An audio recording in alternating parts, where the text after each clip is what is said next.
Hello, this is your host, Adam Graham, from Pretty Much the Present. And in this video, we'll be bringing you a compilation of old-time radio detective podcasts from 2010. The podcasts are appearing, for the most part, unedited, except for some extraneous or repetitive elements that are being removed because this is a compilation. As I said, these are old, so any websites or offers mentioned may not be valid at the time you're listening unless you find them on our website currently. Now, with that said, here is a week of old-time radio detective podcast.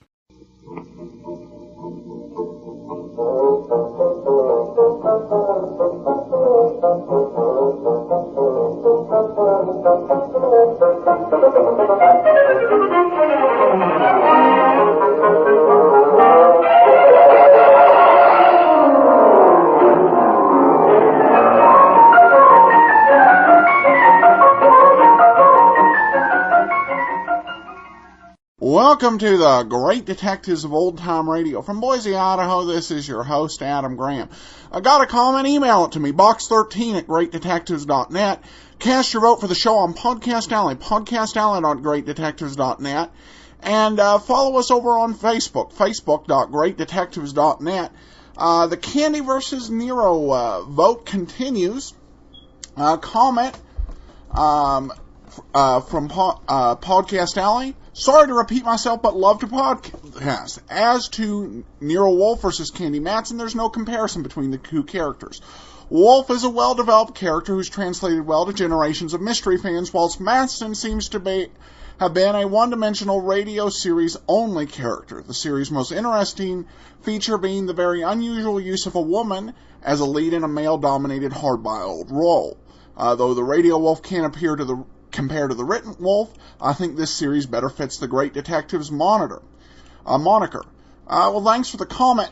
Candy Matson, there has been some modern-day stories kind of told as tributes to the radio character in several books, including one taken up by Jack French, who's a bit of a Candy Matson historian. And then there was another one from Moonstone Press where she was one of several characters from Radio Detectives who was written about, but certainly not near the publishing credits of Nero Wolfe. However, Dan from North Carolina adds with his vote, "This is a great podcast. I vote for Candy Matson. I listened to a few episodes a while back and thought they were a lot of fun." Well, thank you so much, and whatever your opinion, please cast your vote over when you vote on Podcast Alley, podcastalley.greatdetectives.net, and indicate Candy or Nero. Before we do get started with today's episode, I do want to let you know about our sponsor. One thing I really like about GoToMeeting is the confidence that Citrix has in this product. They figure the people who are going to want to try GoToMeeting out and see if it worked for them will find out that it'll actually be a benefit to them in their business, as they're able to meet with people virtually through the power of web and voice conferencing, allowing them to connect with more people as well as save time and money on travel. Listeners to the Great Detectives of Old Time Radio can go try GoToMeeting out free for 45 days. For this special offer, please visit gotomeeting.com/podcast. Go to gotomeeting.com/podcast to try your free trial. And now let's get into today's episode of Box 13, Double Trouble.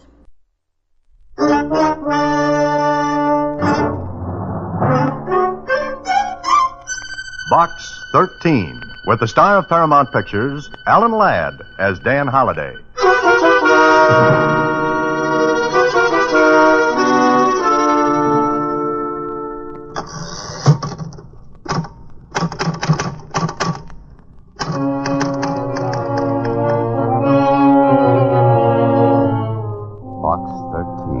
Star Times.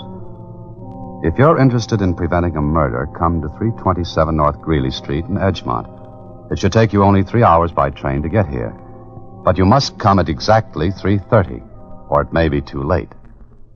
The whole letter was typed. Even the signature at the bottom, Pat Kennedy. I didn't know if Pat Kennedy was a man or a woman, but as it turned out, it didn't matter. Even though I got there before 3:30.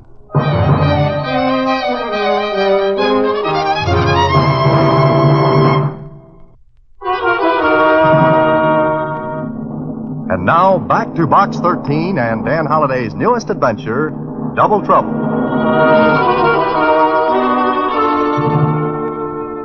How long will you be gone this time, Mr. Holliday? Well, that's a little hard to tell, Susie. I think it depends on Pat Kennedy, whoever he or she is. I don't like letters that have only typed signatures at the bottom. Why not? Well, it always makes me think that someone else wrote it. And that's exactly what makes me think this may be very interesting. You mean you agree with me? Absolutely. But you're still going to Edgemont. That's right, Susie. I'll never learn, will I? Someday you'll get into trouble. What makes you think I haven't already? Well, don't put the light in the window for me, Susie. I'll try to find my way around in the dark. So long. Well, whoever wrote that letter was right. The train left me on Edgemont Station platform exactly 3 hours after I left Suzie. And a taxi left me in front of 327 Greeley Street at 3:20, 10 minutes before deadline. It was an apartment house. I walked into the lobby. A not too interested clerk looked up as I walked over to him. Yeah? Is there a Pat Kennedy living here? Uh-huh. Miss Pat Kennedy. Why? I'd like to see her. Apartment 1B, straight down the hall. Aren't you going to ring her up first? Well, no phone in her place. But be sure you knock first. Oh, sure. That's one of my good habits. 1B, you said, huh? Yeah, 1B, I said. Thank you. Sure, anytime. I got to apartment 1B. I knocked. Then I tried the door. It was open, and I walked in. Miss Kennedy? Pat Kennedy? I walked into the apartment a little farther. The clock on a table ticked away. Its hands at 3:23. There was a window open in the room, and I walked to it. The window faced a court.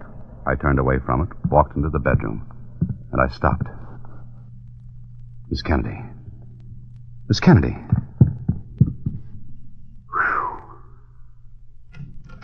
Don't move, Bud. Huh? Get away from her. You'd better send for a doctor. Just stay right where you are. Doctor, it's a little late for that. She's dead. Yeah, I thought so. Oh, you did, huh? And who are you? I think I'll ask the questions. Stand right there. Now, look, this girl's been killed. I'm going for the... Oops. His fist hit me right on the button, and when I got my interest back, he was still there, looking down at me. With him was another man. The newcomer blinked once or twice, and then... The next time you try to make a break for it, fellow, make sure you don't try an end run past the next pug. What makes you think he's X? Come on, get up. What's this all about? Got any idea who we are? No? My name is Johnston. Lieutenant Johnston, homicide. Who called the police? Yeah, that's what I'd like to know.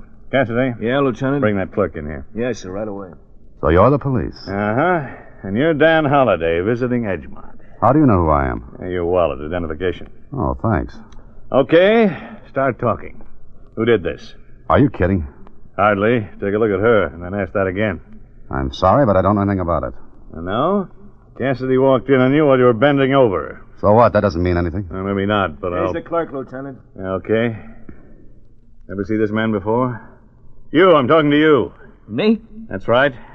Sure, I seen him. He came in maybe 10 minutes ago and asked for Miss Kennedy. Is that right, Holliday? Yeah, that's right. Uh-huh. Cassidy? Yes, sir. What time did you walk in on this? Oh, maybe 3:25. That's right, too. You, clerk, what's your name? Marvin Redmond. Anyone else come to see Miss Kennedy today? No, sir, nobody. Just this man. You sure? Yes. Could anybody get by you at the desk? Oh, no, I see everybody who comes in. Uh-huh. Well, Holliday, What do you mean, well? you were the only one here. Now, wait a minute. I don't know any more about this than you do. I came in here and found her like that. Why? Why what? Why did you come to see her? She asked me to. Old friends? I didn't even know her. You want to say that again? What I meant was, I didn't know who she was. Wait a minute. There's a letter in my wallet. Letter? Yeah, It wasn't here. What kind of a letter are you talking about? It's a letter from Miss Kennedy asking me to help her. She was afraid of being killed. She had a reason. So you got a letter from her? That's right. Someone took the letter. Where did you find my wallet? On the floor. Why? The person who killed her also took that letter out of my wallet. Look, you tried to get past Cassidy. He thought you were making a break for it and slugged you, and then he called headquarters. You weren't alone for even 10 seconds. Meaning no one could have taken that letter? Right. Oh, no, that's wrong. I mean, Huh? What were you going to say, Redmond? Well, there's no phone in here. Mr. Cassidy had to come to the desk to make a call. Cassidy, did you? Well, sure, but this guy was out cold. He couldn't get away, so I thought it... So you thought it was all right to take a walk down the hall? You idiot. You should have called for the clerk and got him to make the call. But, Lieutenant, yeah, I thought... but... Well, Lieutenant Johnson? Shut up. You're going to headquarters. On what charge? Just one, but it's a good one. Suspicion of murder. So that's your story, huh, Holiday? You're a good Samaritan. You help people. That's it. Call Lieutenant Kling. I gave you the number. And I'll give you some news. This happens to be Edgemont, different city. I'm the lieutenant here. Kling can identify me, verify my story. I'll do all the police work necessary on this case. Sure you will. Cassidy, one of your men, pulls a prize boner. He walks out of a room where there's a murdered girl. He leaves me there alone. So what? That's exactly what you're thinking. So what? Cover for him. Use me as a goat. You've got a sucker. Is that it? Play him for all he's worth. Yeah, I'll play you for all you're worth. You were the only one to see that Kennedy girl today. So that makes me a killer. That makes you the best suspect I've ever seen. What's my motive for killing? I'll find one. Oh, you will? I will. So you really believed I killed her? I do. Mm-hmm. You want to charge me with murder? Or just book me on suspicion? You're a pretty smart boy, aren't you? Just smart enough to know that you don't have enough evidence to charge me. And while we're on the subject of intelligence, how come your man Cassidy was Johnny on the spot? You'd like to know, wouldn't you? It might help. Now, we were tipped. Someone called headquarters, said there'd be a murder at that address, and I sent Cassidy. Uh-huh. So the letter I got from her is gone. Somebody tips the police, and you still refuse to believe it might have been a frame, with me doing the laughing cavalier inside it. I'll tell you everything when I've got everything. Meanwhile, you'll cover for Cassidy so your detective division doesn't get a laugh. Shut up! Yes? Lieutenant? What'd you expect, Sherlock? Lieutenant, is it all right to talk? Can you? Is Holiday going to be charged? What do you got, Cassidy? Why do you ask that? Because there's an attorney here with a writ of habeas corpus. What? What did you say? Well, there's a lawyer here. Shut up! Well, got friends in town, Holiday? If so, they're very welcome. And you said you were a stranger in Edgemont. I still say it. Uh-huh. Yet a perfect stranger comes along and springs you on a writ. Is that so? And he knows there'll have to be a bail posted. Brother, that's hospitality. Well, Lieutenant, is there a formal charge, or do I walk out of that door? Well? Get out. Well, thank you. But I'm not finished with you. Don't try to leave town or you'll be picked up for jumping bail. Don't worry. I'm just as much interested in this as you are. Holiday, mark my words, I believe you're guilty. And so help me, as sure as I'm a foot high, I'll get evidence to prove it. Even if you have to frame me to clear that great brain. Meaning Cassidy. Yeah, I'll get you. And when I do, it'll be for keeps.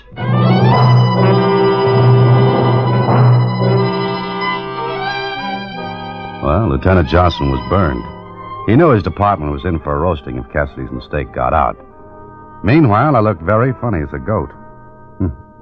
And I didn't even know who had had me released. The lawyer brought the writ and put my bail up, wouldn't say a word. He left me, and it was dark when I walked out on the street. I couldn't leave Edgemont, and I didn't want to, not yet. I got into a cab knowing I'd be followed by one of Johnson's men, and went to a hotel and registered. I was just sitting down to think when... Yes, who is it? Is that Mr. Holliday? Yes, who are you? Please, I must see you. Please let me in. Oh, no, thanks. Not until I know who and what you are. Look, I will slide something under the door. You look at it, then you decide that you should let me in or not. All right? Go ahead. Did it come through? Yeah. You are satisfied, Mr. Holliday? This is a receipt for my bail bond. Yes. I'm the one who got you out. Please, I can come in now. You're Philip Dubov? Yes. Now, please to let me in before it is too late. Okay, come on in quickly.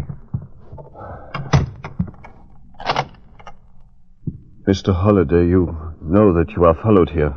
Sure, Johnson's watching every move I make. Yes. Why'd you bail me out? What do you know about Pat Kennedy? I knew her 10 years ago, maybe. We were dancing partners. Wait a minute.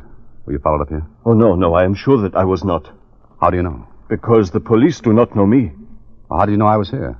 I was watching Pat's room. Yes, go on. Then I waited outside the police station.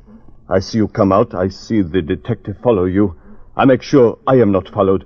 Then I come here. Uh-huh. And then what? I come to this hotel and take a room. I looked at the register. I see your name. Then I wait and then come here.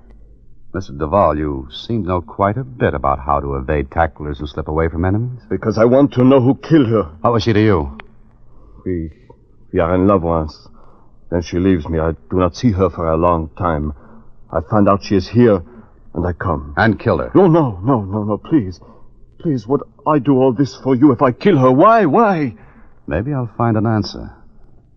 What do you want with me now? I want to give you this.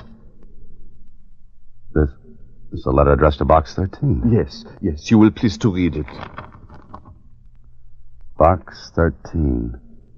By accident, I saw your ad in the Star-Times. I must have your help because I cannot go to the police. Please come to me as soon as you can. You see, she is afraid. The one time I see her, she tells me she is afraid. Of what? Of whom? I do not know. How did you get hold of this letter? She gave it to me to mail. I laugh at her. I think she is being foolish. But now... So you didn't mail it? No. Yet, I did receive a letter with a typed signature. A letter that anyone could have written. Yes. Okay, Mr. Duvall. Sit down and do a lot of talking. Oh, no, not here. You will please come to my address later tonight. Why? Because although I am not sure, I think I know who killed her. And unless you want to be arrested for her murder, I think you better come to see me.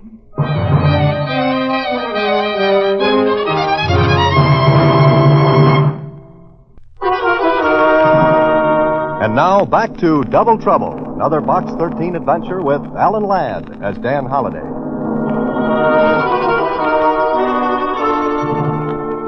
Well, I had to take Duvall at his word. What that word was, I didn't know.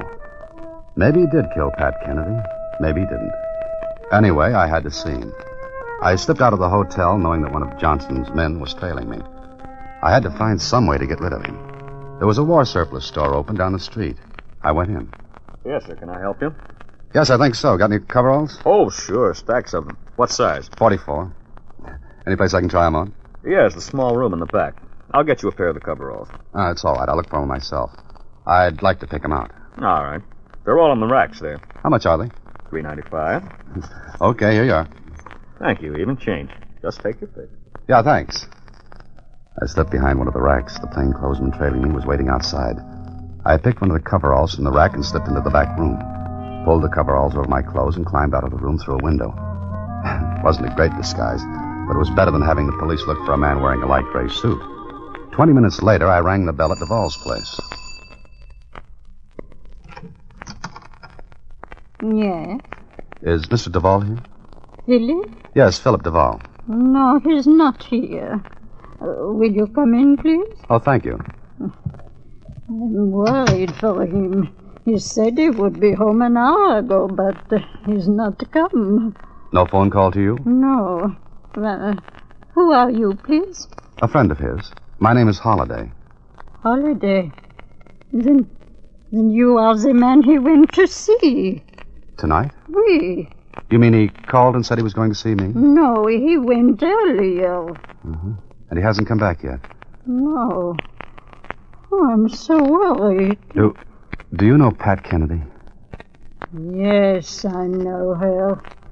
I read that she is dead, and I'm glad. Glad? Why? Philip loved her.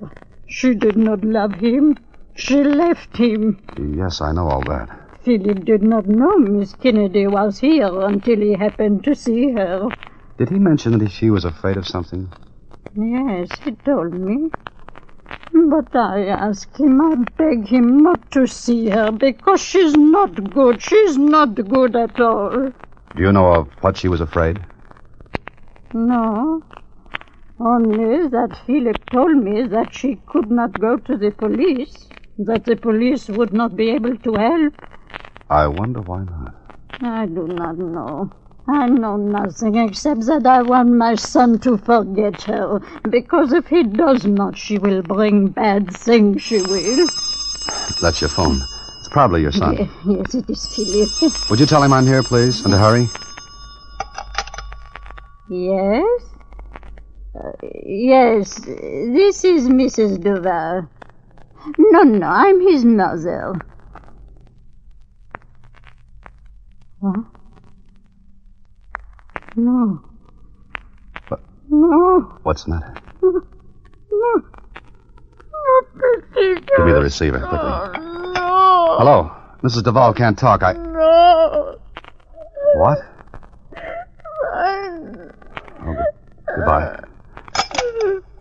Mrs. Duval, I'm terribly sorry.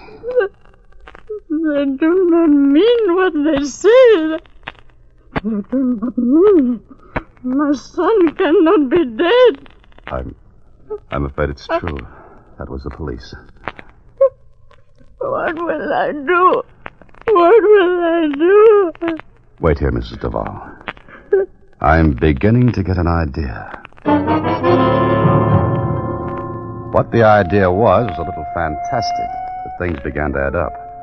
The first place to check my addition was back at Pat Kennedy's apartment. There were no police watching the place, so I slipped in. The same clerk was on duty. I walked up to his desk. Uh-huh. Anything I can do for... Hey, you. Hello, Marvin. What do you want? I thought you was in jail. They let me out. Marvin, how long did Miss Kennedy live here? You got no right Come on. I'm not going to hurt you. I just want some questions answered. I know nothing about it. I think you do.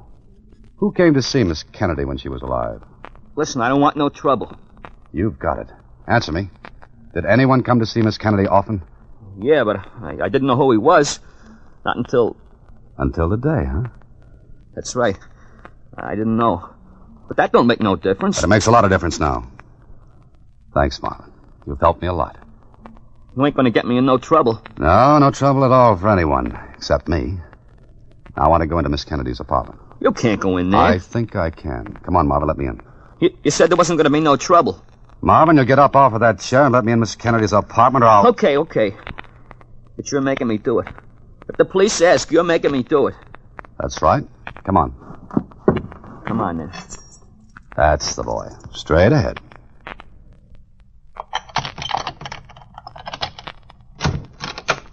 Go ahead in, Marvin. I gotta get back to the desk. Sure, and call the police? I don't think so, Marvin. You're staying right here. What are you looking for? A typewriter. You see any? She didn't have none. How do you know? I never heard her using one. Mm-hmm. Look around. If you see one, yell. I gotta get back to the desk. Just a minute. In a minute. There ain't no typewriter in here. Uh-huh. I didn't think there would be. Well, then what's the idea? A good one. Okay, Marvin, I'm sorry to do this, but I'm going to have to put you out of action for a little while. Until I can get into action. What are you gonna do? You ain't gonna hit me or nothing like that. No, don't worry. You're just going to be tied up. It'll be uncomfortable. But I'll tell you something, Marvin. What? You won't be half as uncomfortable as I was, and still could be.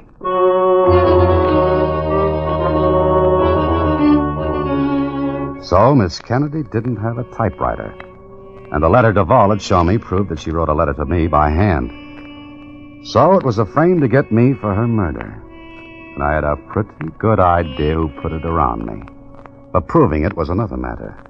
I took off the coveralls I was still wearing, hopped a cab, and went back to police headquarters.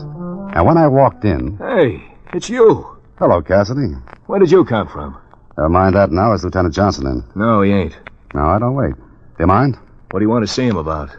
The murder of Miss Pat Kennedy and the murder of Philip Duvall. What are you talking about? I'll tell the lieutenant all about it. Maybe you better tell me, Holiday. I'm saving it. Mind if I wait in Johnson's office? How about waiting in my office? No, thanks. I like to be alone and do some thinking. What about? Lots of things. But this is getting us nowhere. I'm going into Johnson's office. I told you he ain't in. I know you told me, and I told you I'd wait for him. Okay, go ahead in and wait. Well, thanks, Cassidy. I'll tell him you're in there. And don't try to get out once you're in. Don't worry, I'll stay put. This time. So far, so good. I took a quick look around Johnson's office.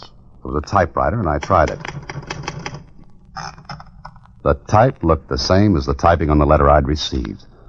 The one supposed to have come from Pat Kennedy. Then, as I was looking around... You looking for something, Holliday? Oh, come in, Lieutenant. You just love to stick your head in bad places, don't you? Look, Johnson, you would like to know who killed Pat Kennedy, wouldn't you? I know. Maybe you do. And maybe you'd also like to know who killed Philip Duvall, because he knew of what Pat Kennedy was afraid. He was afraid? Of what? Not of what, Johnson. Of whom? What have you got, Holliday? Look, the killer murdered her after he sent me that letter.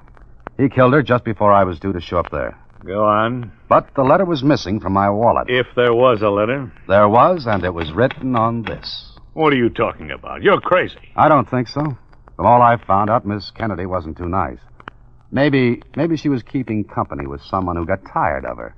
Someone who couldn't afford to let it be known that he knew her. Who is this he you're talking about? The same man who took the letter from my wallet.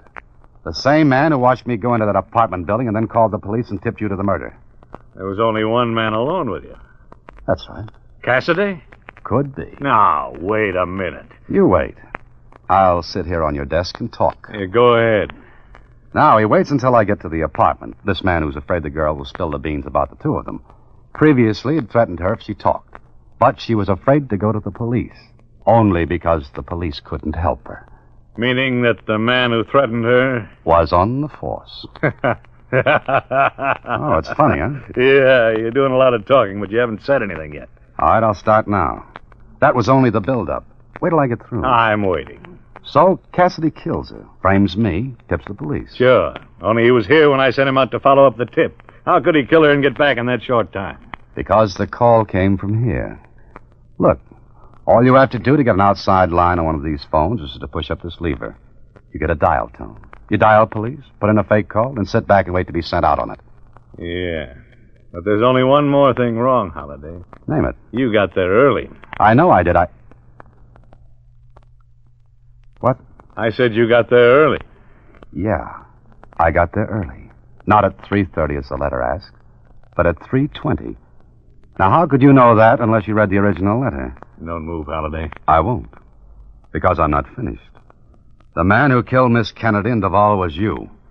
You got Duvall's name and address from the copy of the bail receipt. You had access to it. You knew where to find him. What are you going to do with all this wonderful information? Give it to the police. I'm the police. I'm in charge of this case. Mm-hmm. And if I start to walk out of that door? You'll be killed while escaping. And if I sit right here on your desk, how will you explain a lot of things that will have to come out if I'm brought to trial? Yeah, that's true, too, isn't it? I guess the only thing to do is kill you. Now turn around. I have to make this look good. You were running away from me. I shot you. Turn around, Holliday. If you don't, I'll do it for you. Now get up.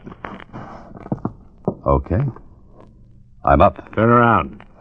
Start walking toward that window. Okay, I'm walking. That's it. Far enough. Now, Holliday...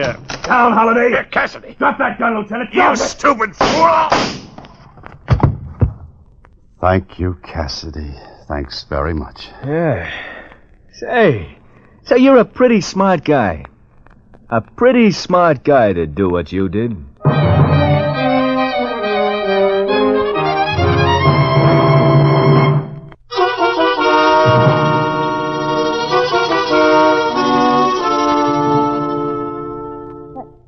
Mr. Holliday, it was a policeman that did the murder? Don't let that throw you, Suzie. You see, there's a bad apple in every barrel, no matter what the barrel is. Don't let it change your opinion of the thousands of policemen doing a wonderful job all over the country. Of course. Mr. Holliday, how did it happen that Mr. Cassidy came in just at the right time? Because I was sitting on Johnson's desk. I don't get it. Well, you see, there was an inter-office communication box on his desk. I kept most of the levers pressed down. I sat on them. Somebody had to hear that conversation between me and Johnson, and I figured someone would come in. If they hadn't have... Well, Edgemont is a nice city, but not one I'd like to be buried in. You sat on the levers through the whole conversation. Uh-huh. Gee, that's sure using your head, Mr. Holliday. It's your... Huh? Oh, good night, Susie.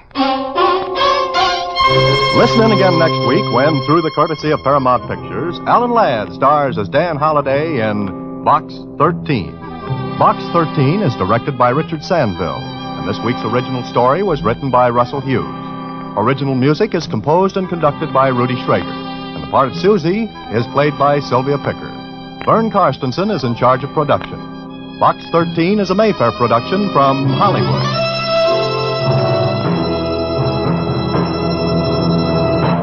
Watch for Alan Ladd in his latest Paramount picture. Welcome back.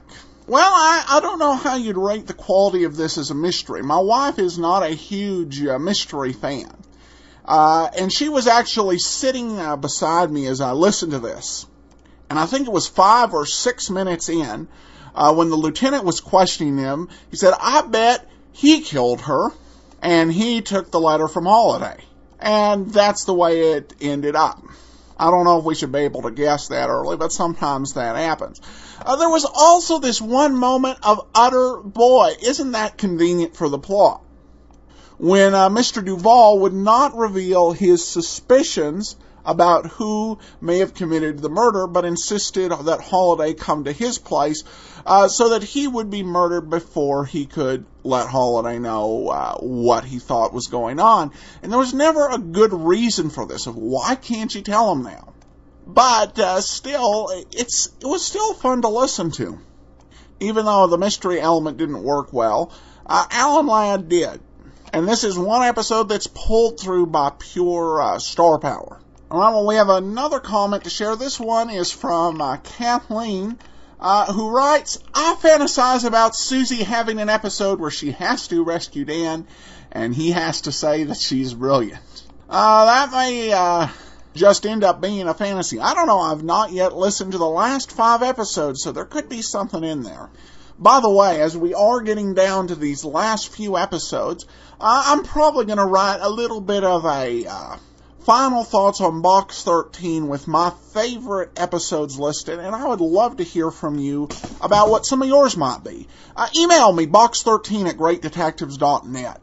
Finally, we have a comment from Laura on Podcast Alley who says, "Love this podcast." Well, thanks, Laura, and that'll actually wrap it up for today.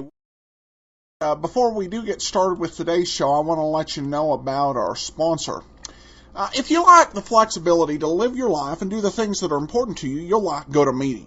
With GoToMeeting's conferencing solutions, you can meet virtually with clients and business partners and reduce the cost associated with doing business. GoToMeeting is from Citrix, the makers of the trusted GoToMyPC product. Like GoToMyPC, it's simple to use and doesn't require you to learn new technology. Listeners to the Great Detectives of Old Time Radio can try GoToMeeting free for 45 days. For this special offer, visit GoToMeeting.com/podcast. That's GoToMeeting.com/podcast to begin your free trial. Well, today's episode of Jeff Regan is called It All Comes Back to Me Now. And this episode of Regan is a bit of an oddball. It's the first episode available in 1950, and the only episode available between December 21st and June the 18th, when They've Got More Than Coffee in Brazil was aired.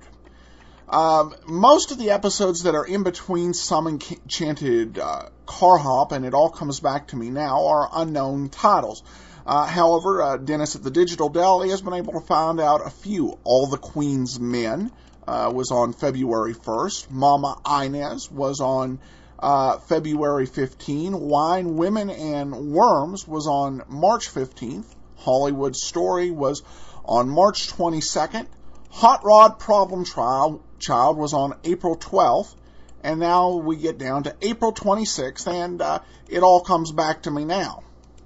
This episode is something, and I know I'm running a little long on the opening, but just to be prepared, you're not going to hear the voice of Frank Graham. Instead, Paul Dubov plays the voice of Jeff Regan. And as far as we know, this was just a one-off appearance, because the next episode we've got in June has Frank Graham back in the role. And I think the reason for that that you have these type of substitutions is that radio, more than television, comes out of a theatrical tradition. And the old thought, the show must go on. And so you will see these substitutions where the star is not available, either because of illness or because of just being on vacation, and somebody else will step into the role. And some of the shows you'll see this on is Let George Do It, The Saint, Philip Marlowe, and Sherlock Holmes, where they'll have these one-off replacements because at the end of the day, the show must go on. But let's go ahead and we will get into today's episode of Jeff Regan. It all comes back to me now.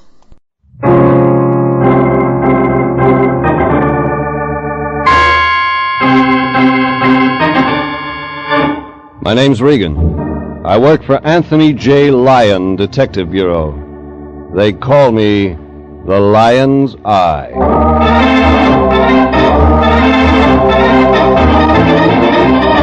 Wednesday at 9, and CBS brings you Jeff Regan, Investigator, starring Paul Dubov as Regan with Frank Nelson as Anthony J. Lyon. So stand by for mystery and suspense and adventure in tonight's story titled, It All Comes Back to Me Now.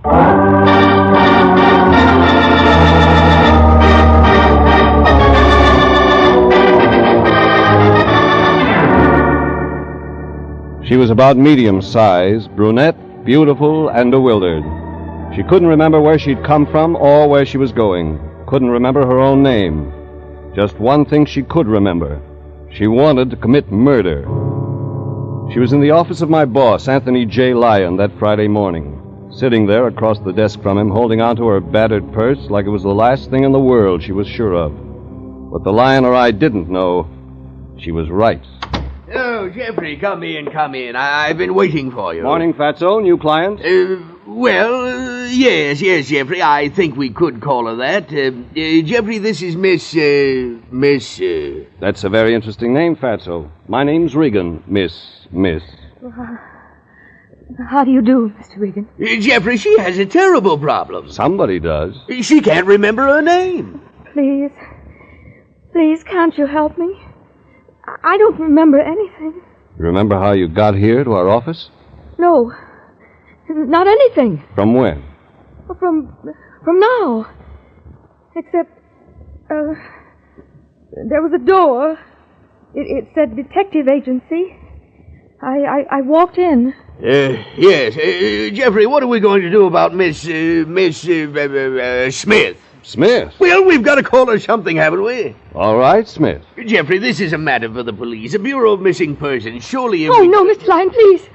Not the police. What's that? Oh, please, Mr. Regan, please don't let him call the police. People who can't remember their names usually can't remember they shouldn't go to the police, Miss Smith. But Oh. Look, lady, if you don't want to go to the cops, there's got to be a reason. Well, then...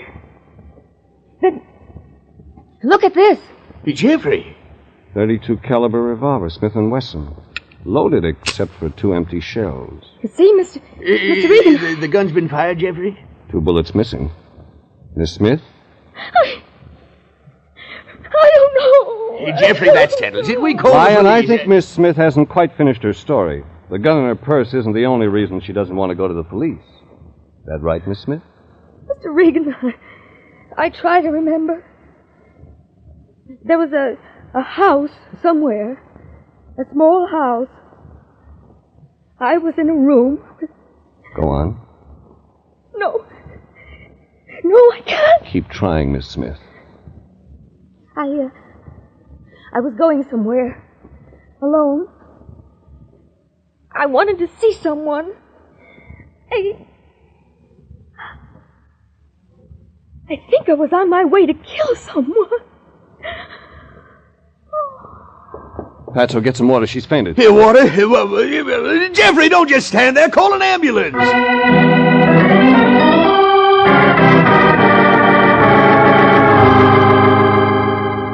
The Lion was right. Miss Smith wasn't just a quick faint. Her breath came in short, hushed spurts, and her pulse was a whisper. Beside her, the battered little purse had fallen open. Inside, $2.17 and a receipt for cab fare. No wallet, no identification. I picked up the receipt. It was dated that morning, Friday, and totaled $3.70. It was a lead.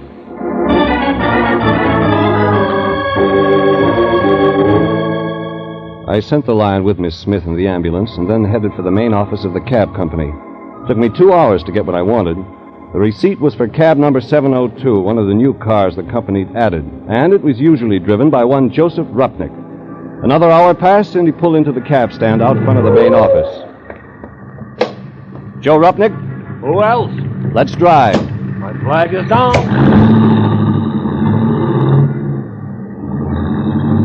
Where to, Mac? Did you drive a medium-sized brunette this morning, Joe? Oh, it'd be a pleasure. Think.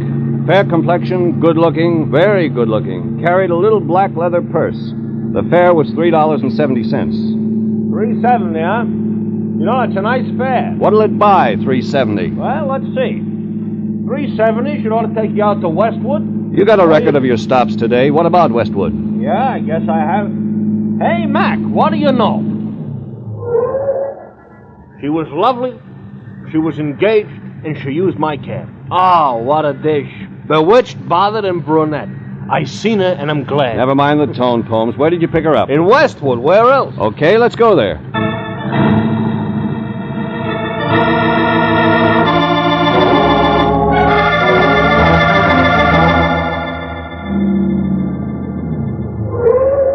This is it, Mac. Right here on this corner. She was standing here. Naturally, I stopped. Naturally. Thanks. See you around. No, you're welcome, but I'm staying. Staying where? Now, look, right here, Mac. Look. You don't have to be a mind reader to spot you for a private eye, shamus, or gumshoe. This means the jackpot. My cab is at your service. That's your business, Joe. Only keep your flag up. Shouldn't worry about a thing. Besides, when else do I get a chance to check the horses at Tanforan?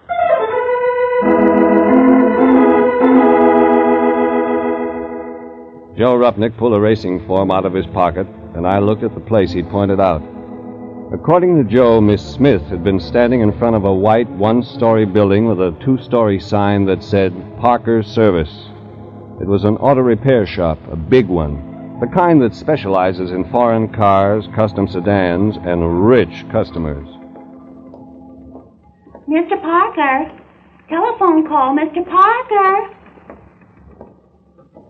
Yes, sir? What can I do for you, sir? I'm looking for a girl. She used to work here. Sarah? You're looking for Sarah? About medium-sized, good-looking? Yeah, that's Sarah. Well, she quit yesterday. She was in here this morning to pick up her check. Me, I'm just taking her place. And it's not a bad job. Not bad at all. Mr. Parker, he's a nice guy. A very nice... Could you give me... pardon me just a moment, please. Parker's Service? Yeah, just a moment, please. Could you give me Sarah's address? Huh? Could you give me Sarah's address? Well, I could check for you. You see, I'm new here and Sure. By the way, what's Sarah's last name? I've forgotten. Sarah Hanson. So you didn't know her very well, did you? Blind date. Oh, yeah. I understand. And she forgot to give you her address. Sure, I'll find out for you, mister. Glad to. The girl behind the counter winked at me and went back into the office, and before I could turn around, there was somebody at my elbow. And I had that feeling you get when you know someone's staring down your neck. I turned, and I was right. Tall man, neatly dressed, business suit, about 35. Suntan that spelled 18 holes of golf on Sunday, private club, Chamber of Commerce. I beg your pardon, sir. Did I overhear you asking for Sarah Hanson? Maybe you did. My name's Parker. Mine's Regan. I wonder if you'd be kind enough to step into my office. Okay. This way, Mr. Regan. You see, I happen to be particularly interested in a girl, Miss Hanson. She's unusually intelligent, a superior worker. I hated to see her leave. Here we are, Mr. Regan. Have a chair. A cigarette? No, thanks. Let's stick to Miss Hanson. Oh, yes, Mr. Regan. I was quite curious at your interest in Sarah Hanson. She's not the sort of girl to have many, shall we say, gentlemen friends. Really? What sort of girl is she? Well, more on the quiet side. Intelligent, as I've said, and not at all emotional. Sarah was a very superior worker. Come on, Parker, I haven't got all day. A girl quit her job and you want to know why. Is that it? Well, I'm Sure he is. There's more to it than that. I saw 4 secretaries in your front office alone. One named Sarah wasn't that good. Very well, Mr. Regan. I'm going to tell you the truth. Certain malcontents, certain vicious elements in my organization, irresponsible rumor mongers have been saying that Miss Benson and I... Well, there isn't a word of truth in it. I'm still listening. I'm a happily married man, Mr. Regan. You understand what rumors of this sort do to a man. Go on. I'm going to put a stop to it. You understand? Once and for all, Okay. Take it easy, Parker. I'm sorry I lost my temper, Mr. Regan. This thing has been gnawing at me for months. That's why I finally discharged Miss Hanson. That's what you've been trying to say. You fired Sarah Hanson. You think that's why I'm here? Well, yes, It's just a job, Mr. Parker. We all got to make a living.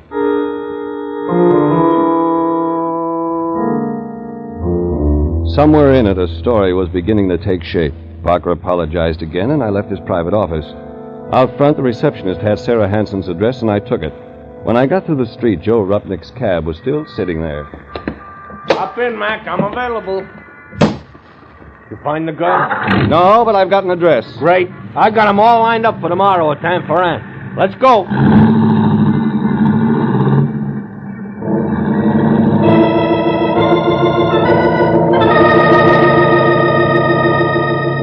It was past Pico on Bentley. Took us 5 minutes to pull up in front of a bungalow converted into a duplex. I left Joe with his racing form and newspaper and went up to the door that belonged to Sarah Hanson.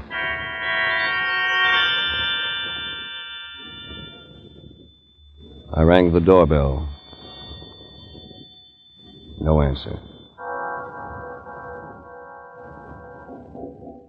I knocked. Same results. The sun was sinking somewhere in the distance, and the early mist, the prelude to fog, was settling in fast. I tried the doorknob. No results. And then something told me to get inside that apartment, to get in with or without a permit, with or without a key.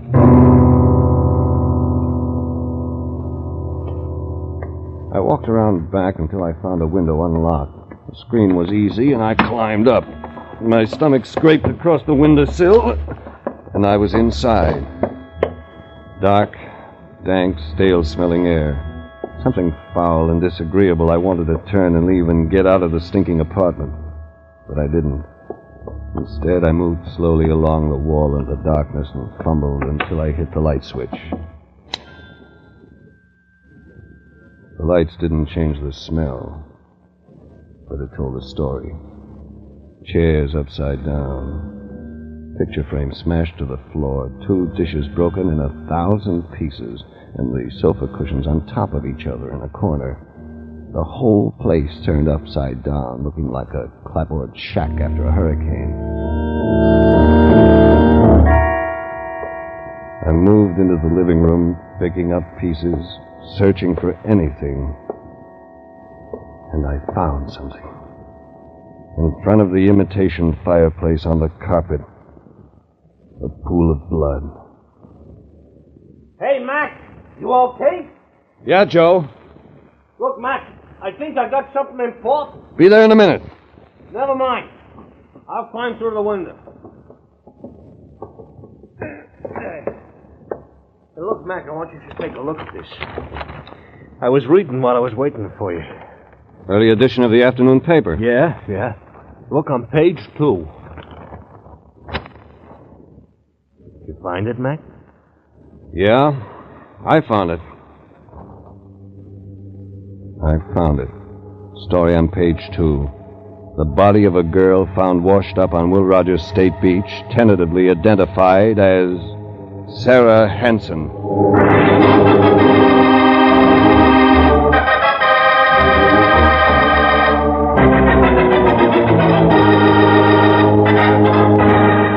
This is CBS, and you are listening to tonight's adventure with Jeff Regan, investigator, entitled It All Comes Back to Me Now.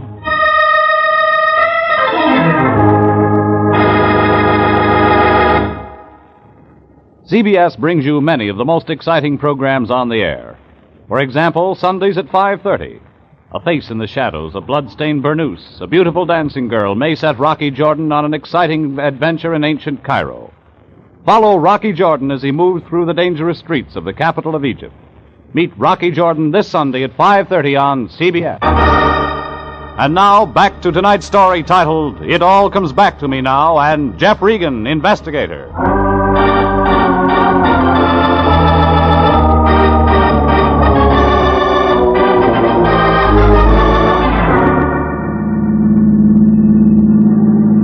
Joe, the cab driver, stepped on the gas, and we headed for the police.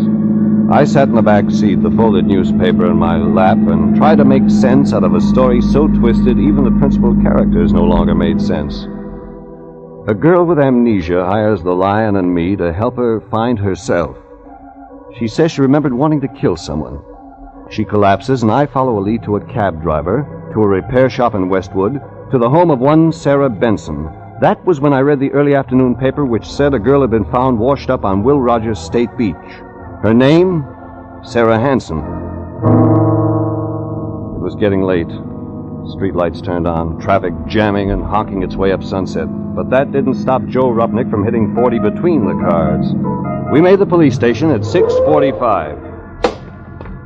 Okay, thanks, Joe. That does it. What do you think, I'm leaving? Me, a sucker for a mystery? I gotta know how this comes out. It took me 15 minutes to get to Lieutenant Candid. Hi, Regan. Candid, I got a couple of questions.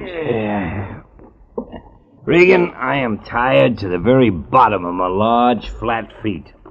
Let's make it tomorrow. It can't wait. All right, Regan.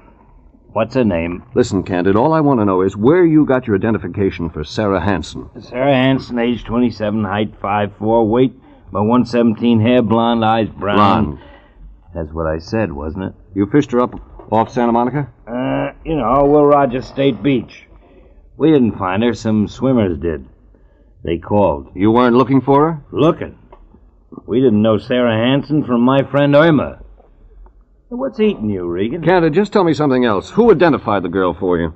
Only her mother and father and brother and sister, that's all. Okay, Candid. Sorry I bothered you. It's all right. We can't find the murder weapon. We haven't got a lead on the killer, and I got to talk to you yet. She was shot?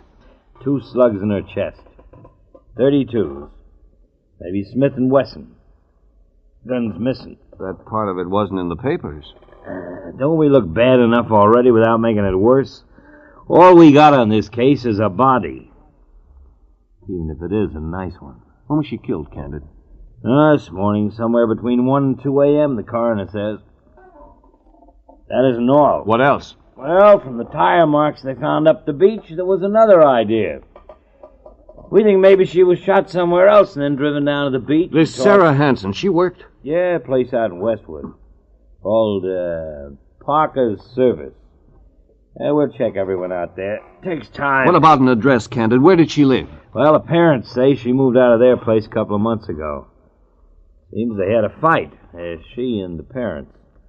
She wouldn't tell them where she was moving. They tell you anything else? Sarah Hansen was afraid of something, they said. Had them worried. That's when the fight started. She used to get phone calls from a woman. A woman? Yeah, every time this woman called, Sarah would leave the phone crying. Only happened a couple of times. Did they ever see this woman? Nope. They were wondering if it might be another girl who worked with Sarah. Feud. Only you haven't checked the employees yet. Like I said, Regan, it takes time. The shop opens up first thing in the morning. My men will be there. Thanks, Candid. Thanks a lot. Hey, Regan, where do you fit in this? Pliant, Candid. You know how it is. Maybe I don't, Regan. If you know something... I don't know anything, Candid. You wouldn't lie to me, would you? Sarah Hansen was a good-looking dame. A real good-looking dame. I never met her. You sure, Regan? I'm sure. Okay, I'll take your word. She's a real nice-looking dame, like I said. Kind you hate to see turn up dead. You want to see her, Regan? All right, Candid. We'll see her.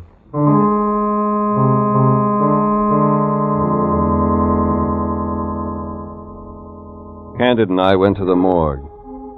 We saw her. Sarah Hansen. Medium-sized, good-looking blonde. She looked nothing like the girl who'd come to the Lyons' office without a memory. Yet somewhere Sarah Hanson and Miss Smith fit together. Somewhere their lives became crossed and tangled up and then went separately again. Miss Smith's to a blank memory. Sarah Hanson's to death. Somewhere something made both things happen. That gave me an idea. I went upstairs to Missing Persons and checked every record I could find that even faintly resembled our client, Miss Smith. Nothing did. I headed outside. Joe Rupnick was still sitting in the taxi. He turned it around, and we headed for the L.A. County Hospital.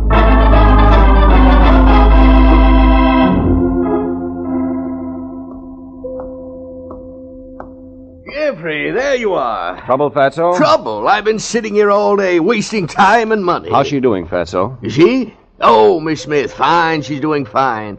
Doctor says she was merely weak from too much tension brought on by the amnesia. Good, Lyon. I think we may have something. We may have something. You're darn right we have something. Hospital bills, doctors, nurses' bills. Every time the door opens to that girl's room, I add another $5.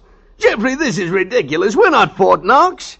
How do you think the Lyon Detective Agency can pay for these bills? Take it easy, Fatso. Remember, it was your idea to bring Miss Smith here. So what if it was my idea? That's right, Lyon. You call the ambulance. Well, that's no reason why we have to pay. Mr. Lyon, I'll have to ask you not to raise your voice. Yes, Miss Wilson, yes. Thank you, Mr. Lyon. Yes. Sitting here all day, wasting your time. Oh, now, Jeffrey, after all, a man has to do something. Sure, Fatso. You keep an eye on those nurses' bills.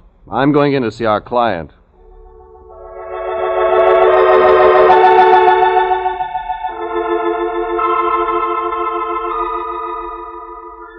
Miss Smith was lying there, pale face made paler by the whiteness of the sheets, the white hospital walls, the clinical smell of the room. You don't have to be sick to look sick in a hospital bed. Oh. Hello, Mr. Regan. You remember me? You helped me, Mr. Regan. I won't forget that. What does the doctor say? Oh, I'll be all right. Really, I will. It's just my mind. I can't think straight. But you remember about the gun, the 2 bullets missing? Yes. Yes, I remember about them. Do you remember anything more?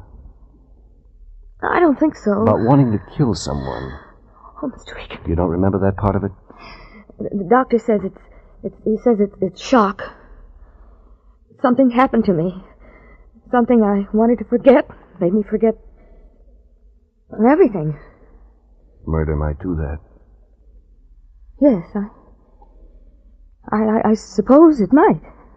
Does the name Parker mean anything to you? No. Parker Service, Westwood? No, Mr. Regan. How about Sarah Hanson? No, Mr. Regan, I don't know that name. Sarah Hanson, the blonde, pretty blonde. No, I don't remember. She worked for Parker Service in Westwood. You were in Westwood today. Maybe at a small apartment on Bentley just past Pico. That mean anything to you, Miss Smith? Leave me alone, leave me alone, leave me alone. Okay, thanks. Thanks anyway. Please leave me alone. Mr. Regan, leave me alone.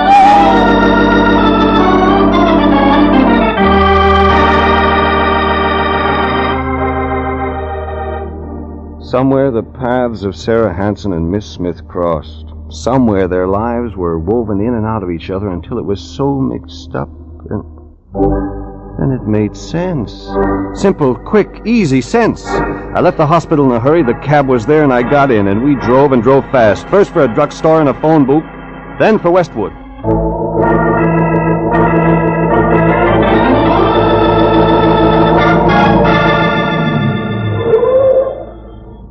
Look, Mac, now that we're here, what are we doing here? Visiting Joe. Yeah, don't sound friendly somehow. You sit tight, I'm going in. Look, that house is dark. Nobody's home, Mac. Maybe, maybe not. If I'm not out in 10 minutes, get to a phone and call the police. You got that? Yeah. Call the cops. It was 50 feet back from the street. Not a mansion, not a little house. Grounds well kept, lawn neat and trimmed. I moved slowly up the walk toward the front door. The fog had settled on Westwood Village, and the soft dampness sifted under your clothes, made your skin turn cold. Up ahead, the dark house, waiting. I changed my mind, moved along the side of the house toward the fireplace. That might mean den, and the den might mean proof. Around back, a patio and French doors next to the red brick. Still no sounds from the dark house. I tried the French doors. It was the den. Books, heavy leather chair and desk. On the desk, a photograph, too dark to see. I picked up the metal frame and lit a match. It fit. The final nail in a murderer's coffin. You like the photograph? Get your hands off your gun, Mr. Regan. That's better. Only one of us needs a gun just now. Just you, Parker. The photograph is almost a perfect likeness, isn't it? Beautiful woman. But not beautiful enough for you, was that it? Beautiful but possessive. She didn't understand me. And Sarah Hanson did. Jane killed her. So that's her name, Jane Parker. Too bad you've never met her, Mr. Regan. I've met her, Parker. In fact, I just left her less than 30 minutes ago. It's a lie. You've never met my... Your wife, Jane Parker. She asked for help. Regan, you're lying. You tell me a better story. Where is your wife? I don't know. But you'd like to, wouldn't you? You'd like to know so you could see her once more, so you could see her and shut her up. She told you. That you killed Sarah Hanson? She was lying. She killed Sarah. There was a fight. Jane killed her in a jealous rage. And you're going to try to tell me Jane carried Sarah Hanson to her car, then took her to the beach, and then threw her body in the... I left. I don't know what happened. It was Jane. Jane carried a woman her size down to the ocean. Who do you think you can make believe that? You're lying. I'll tell you what really happened. Jane found out you were running around with another woman, Sarah Hanson. She phoned Sarah, tried to reason with her. Your wife was dumb enough to want to keep you. When Sarah wouldn't listen to reason, your wife went to see her. You don't know what you're talking about. She found you at Sarah Hanson's apartment on Bentley. There was a fight. You lost your temper, Parker. Only a man your size could have wrecked the place the way it is now. No. You shot and killed Sarah, and the shock was too much for your wife. No. Her mind went completely blank, rather than remember the nightmare she'd seen. How do you know? How? Because I know where your wife, Jane Parker, is right now. She didn't tell you that. She wouldn't dare tell you. Your wife disappeared after the shooting early this morning, didn't she, Parker? You didn't know where she'd gone. That's what you really wanted to find out from me when I was at your shop this afternoon. You're making that up. You were afraid then, and you're afraid now. Yet you didn't report to the police that your wife was missing. I checked that. You didn't want them to find her either. She could tell the real story. Where is Jane, Mr. Regan? You're wasting time. Unless you tell me where my wife is, Mr. Regan, I'll put every bullet in this gun through your body. And that still wouldn't stop your wife from talking, would it, Parker? That still wouldn't give you the answer to where she is now. Tell me, Regan. Go ahead, shoot, Parker. Shoot and read the morning papers tomorrow. The headlines will tell how every cop on the West Coast is waiting to shoot you on sight. Regan! So you won't need that gun! Let go! You pulled the trigger on yourself, Parker. Too bad your aim wasn't better.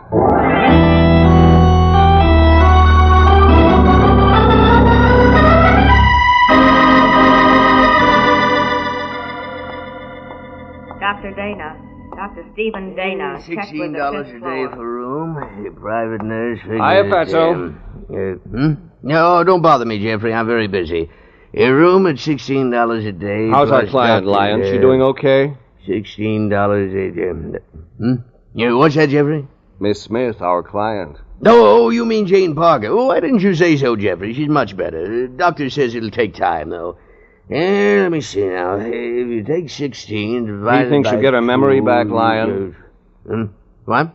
Oh, yes. He thinks it's just a matter of time. Mental block, that sort of thing. Very complicated, you understand. Oh, hey, Jeffrey, it's been a long day. You must be tired. I am a little. Come on, Fatso, I'll drive you home. Me? Mm-hmm. Oh, home? No, you just run on, Jeffrey. I really couldn't leave just yet. You see, I've got it figured so the city will have to pay part of the hospital you can figure that out at home, Fatso. You look tired. Well, no. You see, Jeffrey, I'd better stay right here, where I can get the cost firsthand. That way I'll have it accurate when I charge the city. You know me, Jeffrey. Business before pleasure. Oh, yes, business before pleasure. Yes, I'm not satisfied until I've completely finished the case. You look peaked, boy. You run along, get some sleep. Me, well, I'll just sit here and work. Finish my job. I'm all ready, Mr. Lyon, if you are. Yeah. The night supervisor said it would be all right if I left early. Yeah. Isn't that just grand? Well, good night, Jeffrey. Good night, Fatso.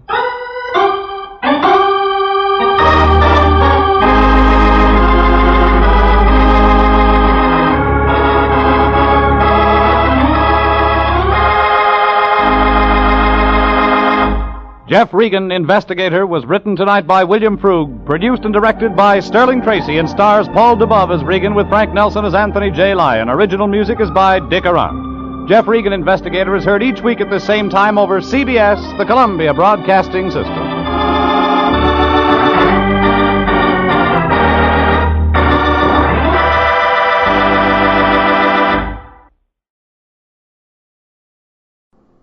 Welcome back.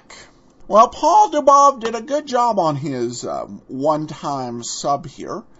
Good engaging mystery. So it was all pretty nicely done all around. That one saying, she's lovely, she's engaged, that will be in the title of a future episode we'll get into in a few weeks. But the source of that was a motto from Pawn Soap. She's lovely, she's engaged, she uses pawns. So that's the origin of that phrase. Was an advertising campaign from the 1940s, and it apparently really impressed the writers on Jeff Regan. This episode also features the interesting mystery show phenomena of the cab driver inserting himself into the plot. And certainly there are other examples of this. The Saint, where with Louis, who's played by Lawrence Dobkin, being the Saint's de facto sidekick, stands out as a pretty good example. But also the adventures of Frank Race, perhaps the greatest cabbie sidekick ever. And that actually did star Paul Dubov during the second half of the series. And he became very good friends with the actor who played the cab driver, Tony Barrett. And we'll get to hear from him in a few years as Frank Race.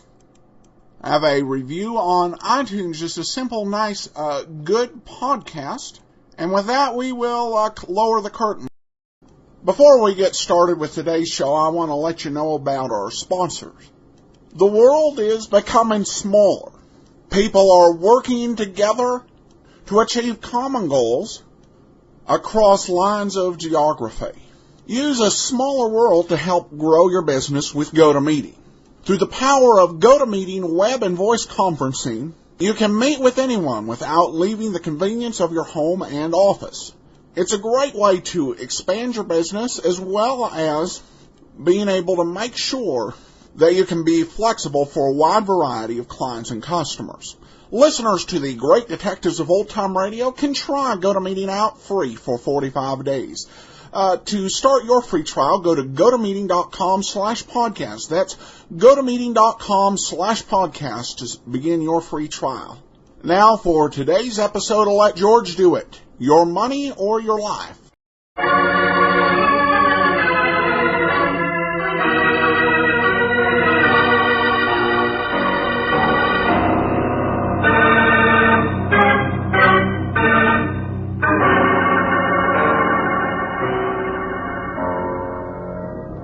Standard of California, on behalf of independent Chevron gas stations and standard stations throughout the West, invite you to Let George Do It.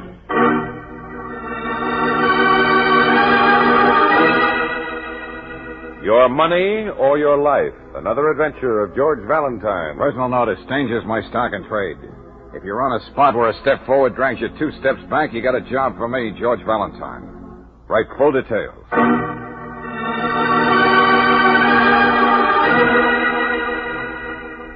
Dear Mr. Valentine, I'm taking for granted this is confidential, so here goes. A couple of days ago, I got so desperate I stole to get some dough to pay off a debt.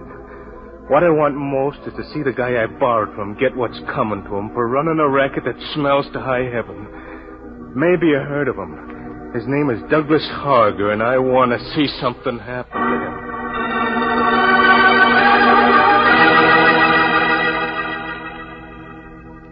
If this hits you right, you've got a job. The only time I can talk to you is between 12 and 1 at Molly's Cafe on Pierpont Street. Signed, Fred Dundee.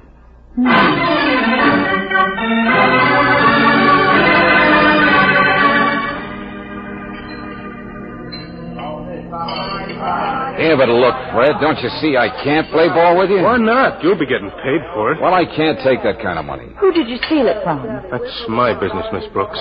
And if you're worried about me making it my life's work, forget it. It was my first and last time. I know, Fred. And I'd like to help you, but... Oh, sure. Bowl of chili, Mike. I suppose that's what you fellas call ethics, huh, Valentine? Well, But it's all right for Harger to make all the dirty money he wants without anybody saying a word. How can you be so sure it's Harger who's running this loan shark business? I borrowed that money from Phil Pagano. He's always going in and out of Harger's Melody Club. He works for him. Yeah? You should hear his line. Go on, kid. Your credit is good. If the wife's going to have a baby, let her have the best. Huh? You got a whole month to pay back the $250. Of course, there'll be $100 service charge. But then we don't ask for no security, which you don't have. I tell you, I can't... Hold it, Fred. Take it easy. I know you think I was a schnook to take his money, but I wanted Peg to have everything good when she was having the kid. I couldn't borrow anywhere else because I'm in hock up to my ears now. But think of the chance you were taking when you decided to steal. Don't I know? But they wouldn't give me any more time. They didn't just threaten me. They said things would happen to Peg if I didn't raise the dough. Uh-huh. You know, there may be an answer to this. There's got to be, Valentine. It's not just myself. Think of all the other people who get squeezed and do things they never would have done to pay Harger back. That's why I couldn't just pay up and forget it. I know. You want something to happen to him. All right, tell you what, Fred. What? I'll take the job and see what I can do. Oh, that's swell. There's a little money left. I'll give you... No, Fred, no. You just make sure you hold on to that. No, I'm working for free.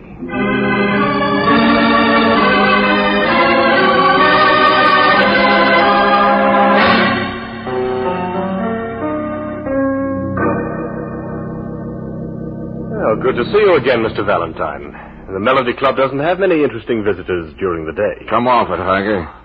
And tell this musclehead to get off the couch and get out of here. I want to talk to you alone. Did I hear you call You me should be more careful in your choice of words, Mr. Valentine.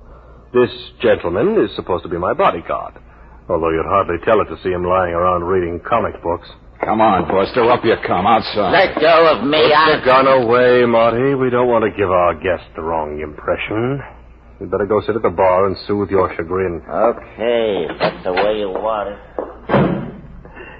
Well, Mr. Valentine, you are as friendly as ground glass today. Don't mind a patter. I want $350 from you, and I want it now. Oh, a little strapped, eh? Well, I think you're a good risk. Glad to oblige. Oh, no, you got me wrong. I'm not borrowing it. You're giving it to me. For keeps. Oh, come now. Just as you have your principles, I have mine. I'm a businessman. I never give anything unless it's for value received. Yeah, well, you're going to make an exception.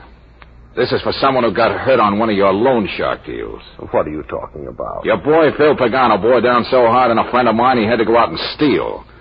Now, this is to square things for him. Ridiculous. If out of the goodness of his heart someone I know lends money and collects it in his own way, that has nothing to do with me. $350, Harger. Let's have it. I could have you thrown out. Well, why don't you? You know how violence unnerves me, Mr. Valentine. But as long as the sum is so paltry, I'll let you play Santa Claus. If you had a conscience, Harger, I might be tempted to say it should feel better. Here you are. Oh, may I ask, is this a single commission for a client, or do you have more quixotic and ambitious plans in the same direction? Why do you ask? Just curiosity? No. I just want to be prepared.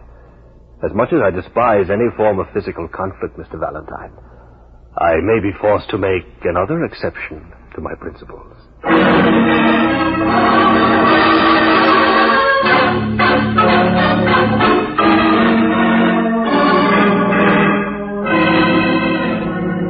Valentine, you may not have noticed, but the word on the door says homicide. Don't come to me about loan sharks. Riley, how can Harger operate a racket like this without your worthy colleagues putting the arm on? You say it's Harger. I suspect it's Harger. It might well be Harger, but when we pick up one of those strong-arm bankers, he says it's a personal deal. Yeah? There's nothing in writing. The victims are too scared to say anything, and there's no mention of Harger.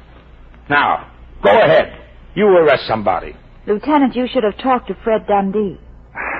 Look, Miss Brooks, we don't like the idea either, seeing the little people in this city being pushed around. A question, Lieutenant. One simple question. Oh, I know your simple questions. They take till doomsday to answer. Well, wouldn't you say it'd take a lot of cold, hard cash to supply what you call these strong-arm bankers? There must be dozens of them covering the city. And they're ready to lend dough right on the line. You just name the amount. What are you driving at?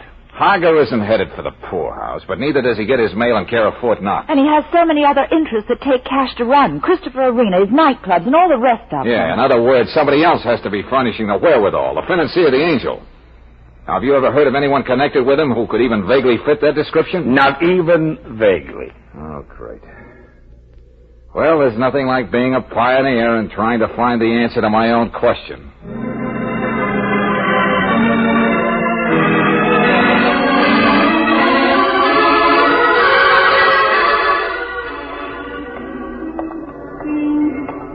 There's Pagano in there at the bar, Valentine. Yeah, I see him, Fred. He always hangs out here at Maloney's, 8 to 12 every night. So any sucker like me who wants money, they know where to find him. I think I can charm him out so you can talk to him alone, George. Or do I sound like I'm confusing myself with Betty Grape? Oh, he'll fall for you like a ton of bricks. He thinks he's a ladies' man, Miss Brooks. But you be careful of him. He's an oily little rat who carries a knife. A knife, huh? Hey, look, Angel, maybe we ought to forget this. Look, I'll find another way to get you. A minute. Hey, Brooksy, wait. Stop dead, mister. I've got an appointment with a gentleman.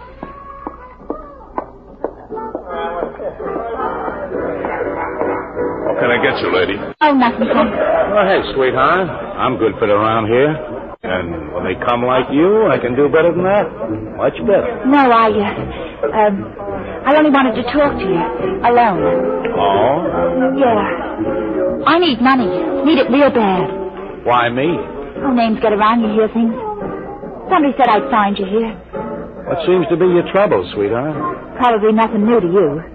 The show I was dancing in folded up. I held out as long as I could, and now I've got to borrow money. What's your name? What show? Vivian Dupre did a solo in Gals Can Be Pals, the Morrison circuit. Your real name, I mean, Miss Dupre. Okay. Mary Sullivan. Do I get the money? I'll pay it back. Usually I work regular. All right. Don't get so nervous, Mary. Phil Pagano will take care of you. How much do you call money? Well, I'm afraid it's got to be at least $300. Phil Pagano can still take care of you. And he's happy to. Oh, when can I have it? What do I have to sign, Mr. Pagano? Well, this is no joint to talk about something personal, sweetheart. Suppose we go over to my place and set up the deal. Well, I don't know. You trust me, don't you, kid? Oh, you know I do, Mr. Pagano. What are we waiting for?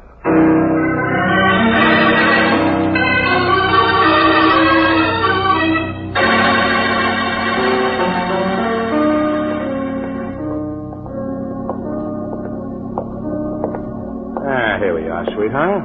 Well, I got my key. Yeah. The way you're looking around, you think you was expecting somebody. Oh, no. No, it's just that... Oh, the hall is so dark.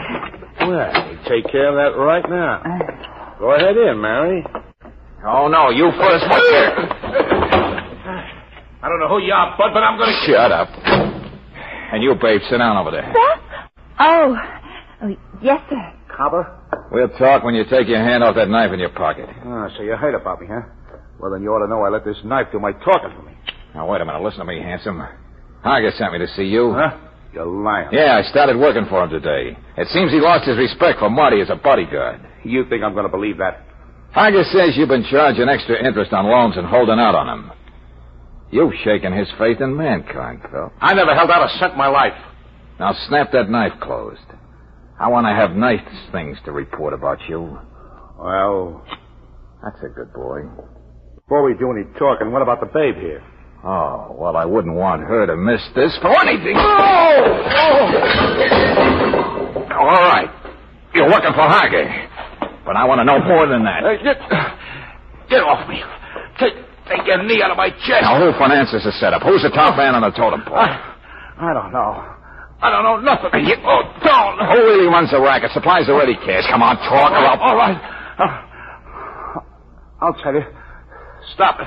Yeah? Leslie. Leslie who? Leslie Remsen. Out in Compton Hills. Okay. Thanks, Phil. You've been very helpful. I don't want to seem ungrateful, but I gotta do this. Oh! Sweet dreams, handsome. Well, what do I do? Cheer or just fold up like an accordion? Sorry I had to expose you to that bit of rough stuff, Angel. But even if it takes more of the same, I want to clean this thing up. Compton Hills? But there's nothing out there but fashionable estates. Yeah, I know. But that's the next stop, Brooksy. We're getting up in the world.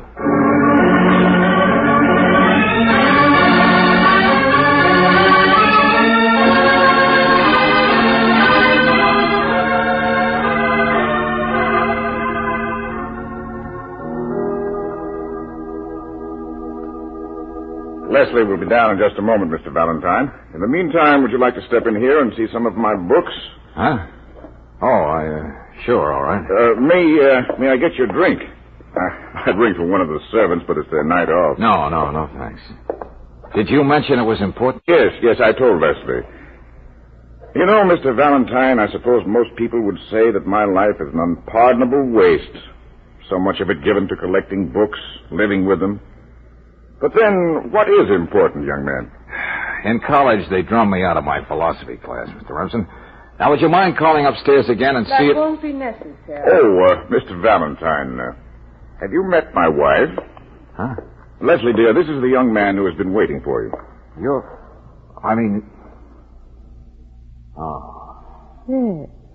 I'm Leslie. I'm sorry I'm not wearing a mustache. I understand you have some business you want to discuss with me, Mr. Valentine. Well, yes.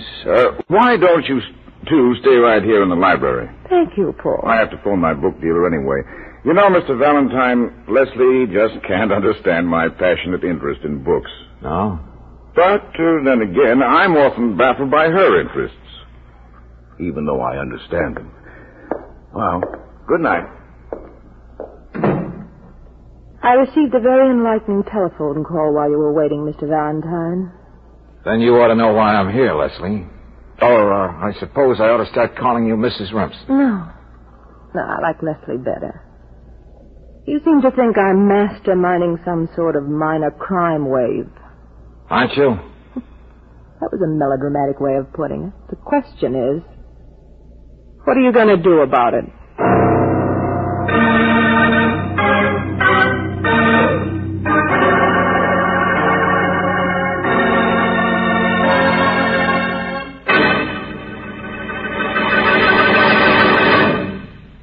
We'll return to tonight's adventure of George Valentine in just a moment. Did you know that in the early 30s, the oil industry had to meet the challenge of new, high-powered cars? A plain mineral oil just couldn't lubricate the new, powerful engines properly. Engineers at Standard of California met the problem with compounded RPM motor oil, the oil that won't run away from internal engine hot spots, that keeps a protective film on all parts when a car is standing cold, and that cleans your engine as it lubricates. One motorist quick to see the advantages of RPM motor oil is F.B. Stormont of Tombstone, Arizona. Mr. Stormont started using RPM in 1936. He states that he has been a constant user of this premium motor oil for the past 13 years. He's driven the same car all these years, driven it close to 100,000 miles with only one major overhaul job in all that distance. Well, that's really protection you can trust. And to give your own car this superior protection, stick to RPM motor oil. Ask for RPM at standard stations and independent Chevron gas stations where they say and mean, we take better care of your car.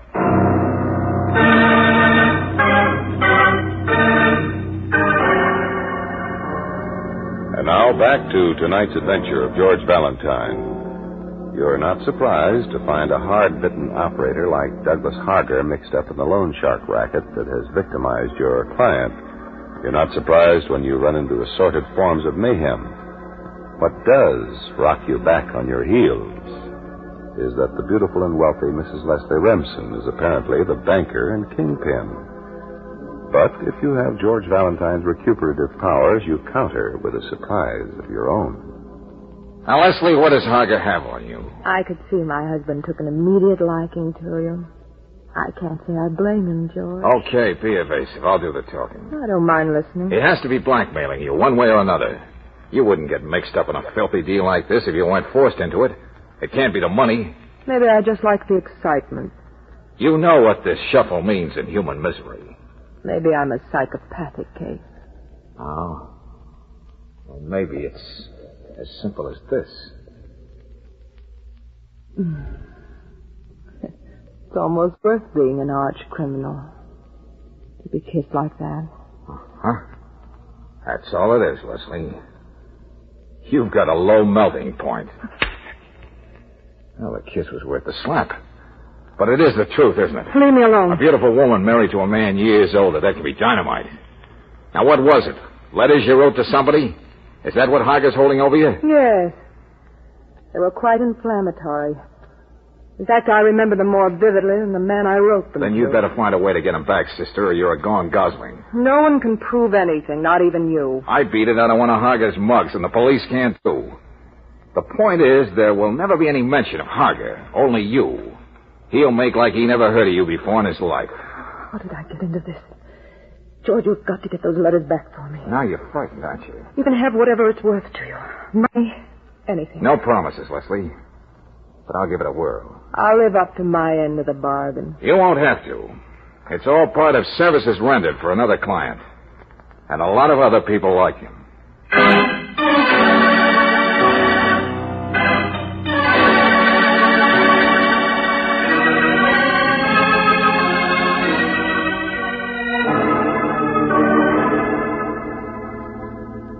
Now look, Fred, I've got an idea. A way to take all the pep out of Hager. And if it works, what happened to you and Peg won't ever happen to anyone else. Let me have it. I'll do anything. I've got to get some letters out of Hager's safe at the Melody Club. Huh? Letters signed Leslie Remsen. I don't know much about blowing safes. Now, I could try to scare him into giving them to me at the point of a gun, but he knows I wouldn't shoot him. Yeah? But, and this is where you come in, if someone with a nervous trigger finger and a man-sized grudge walked in, Hager would really sweat. I see what you're driving at. Sure. You put on an act. You don't like the way you were taken for a ride. You're going to get even. You want him to open the office safe so you can help yourself. I'll put on an act that could get me a Hollywood contract. Now, Fred, you know there's a risk involved. But we've got to have those letters. You've got them. But there's just one thing. What's that? That gorilla, Marty. He's always following Hager around. He never lets him out of his sight. Okay, that's my job. I'll get Marty off the scene. At 9:30 tonight, Hager will be alone at the Melody Club. That's when you walk in.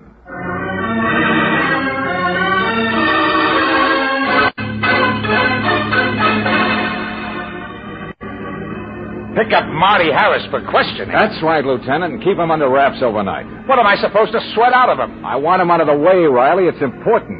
I suppose it would be rude of me to ask why, Oh, not rude. I just don't want to bother you. Huh? Since when? Don't you remember, Lieutenant? This isn't in your department.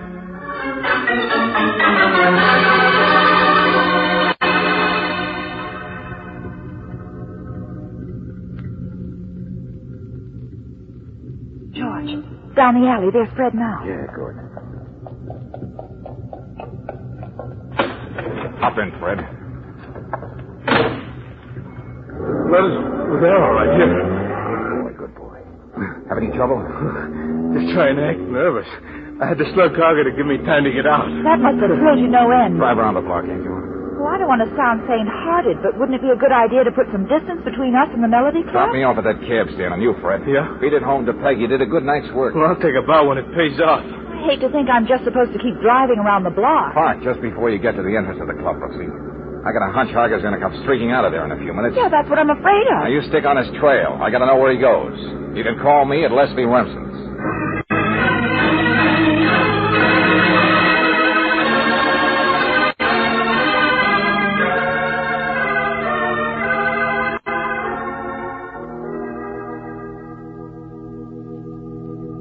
I'm sorry, Mr. Valentine, but you just missed Leslie. Oh. She seemed rather in a hurry, too.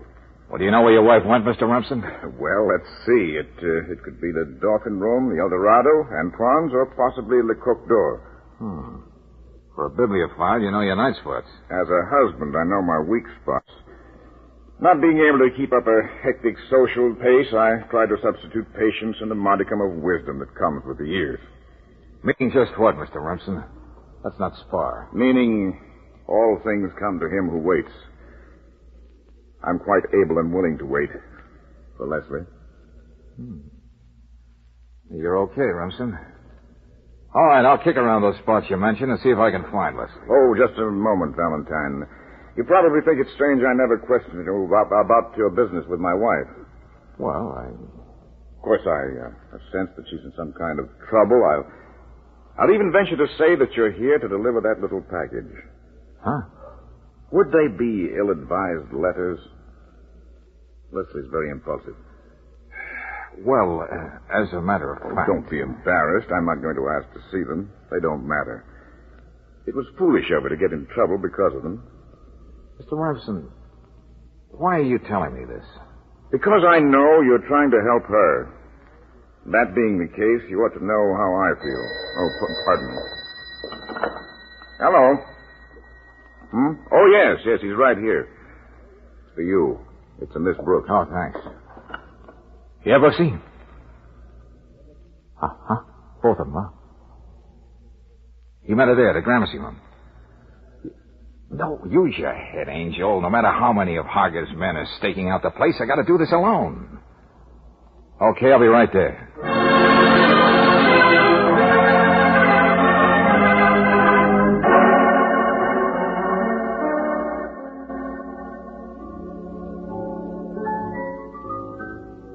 You must think I'm a fool, Douglas. You had no choice but to sign it, Leslie. You never asked me to sign receipts for money from any of your collectors before.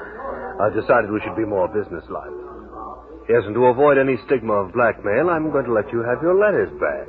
Well, what's this gentleman trying to say you now, Leslie? George. Sorry, we can't ask you to sit down, Mr. Valentine. Why, thanks, I will.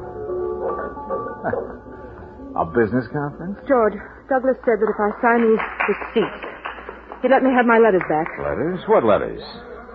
Have you any letters belonging to the Lady Harger? I made a mistake some time ago not teaching you to keep out of my affairs.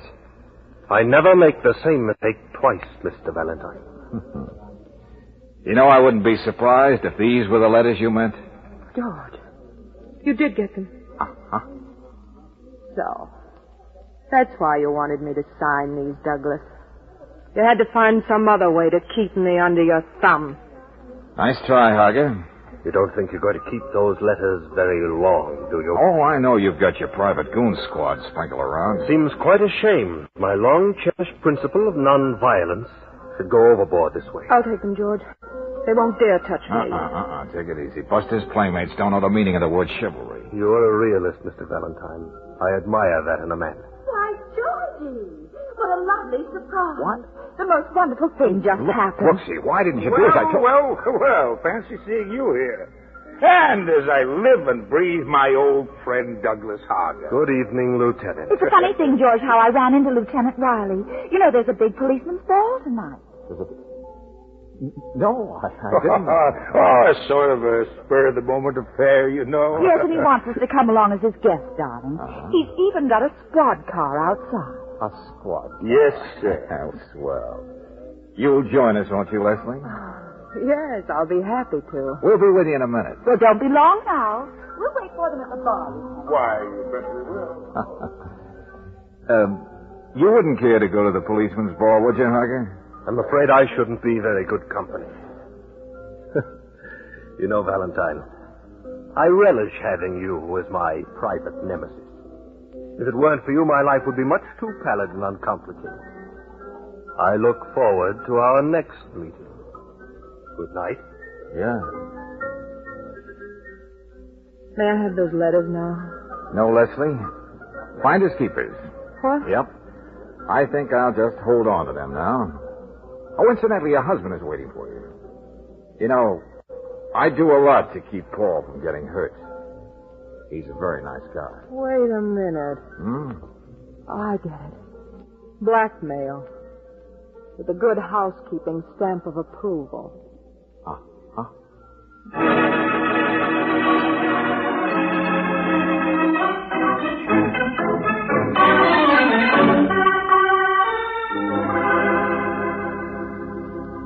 Oh, George, before you burn those letters, you might at least have let me peek at one of them. You know, that's what I like about you, Angel. You're so unscrupulously feminine. Yeah, but seriously, George, Do you think Leslie and her husband will make a go of it now? Oh, maybe. As long as she thinks I still have the letters. She doesn't suspect that Paul knows about them. Darling, you should run a column of advice for the Lovelorn. Dear editor, my young man, who shall be nameless, keeps putting off popping the question, what shall I do?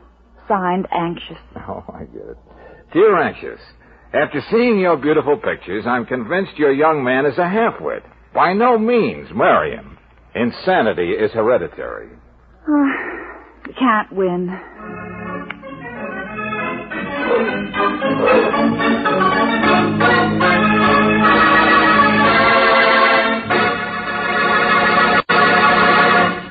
If your car's battery begins to act a bit feeble toward the end of winter months, nobody's surprised, for the extra use of lights and short, stormy weather trips are an added load on battery juice.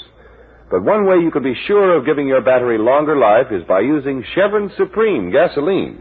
This premium quality fuel puts command performance in your car. Fast starts with little or no drain on your car's battery, smooth acceleration, extra power, high-octane power that makes it great on hills.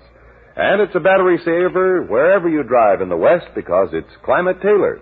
That means fast starts for your car in each different altitude and temperature zone.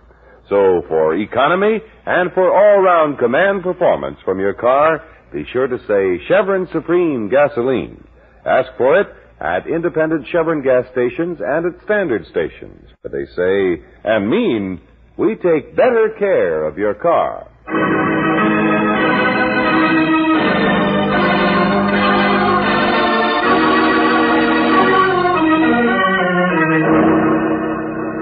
In the course of next week's adventure, we find George Valentine in a cheap rooming house. Okay, Walt. I never play acey-deucey with a .38. And now you're being smart. Well, I see you've been packing. Yeah. Leaving town. All on account of that crazy bottle. I should have thrown it down a sewer, but no, I gotta go be nice to somebody, a guy I never seen before. Who gave you the bottle, Walt? And why? You're getting nothing out of me, mister. Nothing but this. Oh! That crazy bottle.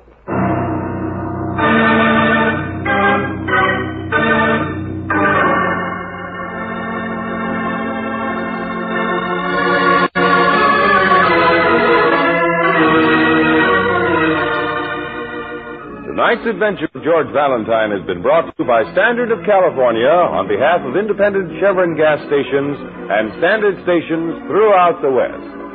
Let George Do It stars Robert Bailey as George with Francis Robinson as Brooksy. Wally Mayer appears as Lieutenant Riley. Tonight's story was written by David Victor and Herbert Little, Jr. and directed by Don Clark. Also heard in the cast were Larry Dobkin as Harger, Gene Bates as Leslie, Ed Von Eltz as Paul, Don Diamond as Fred, and Eddie Marr as Pagano. The music is composed and presented by Eddie Dunstetter. Your announcer, John Heaston. Listen again next week, same time, same station, to Let George Do It. This is the Mutual Don Lee Broadcasting System.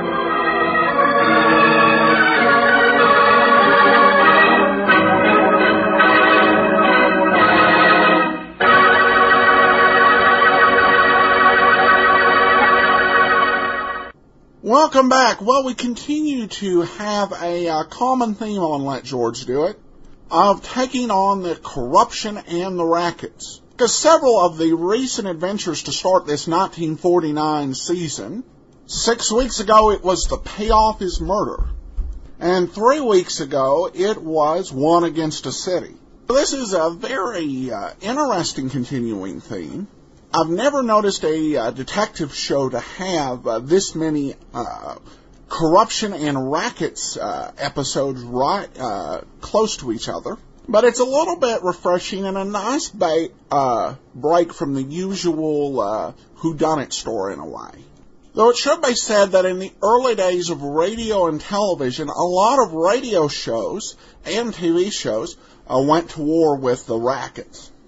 And Loan Sharks are a good example. On TV, there was Racket Squad, several episodes of Federal Men and Man Behind the Badge. Other law enforcement anthologies showed the danger of the rackets. And this would have a couple effects.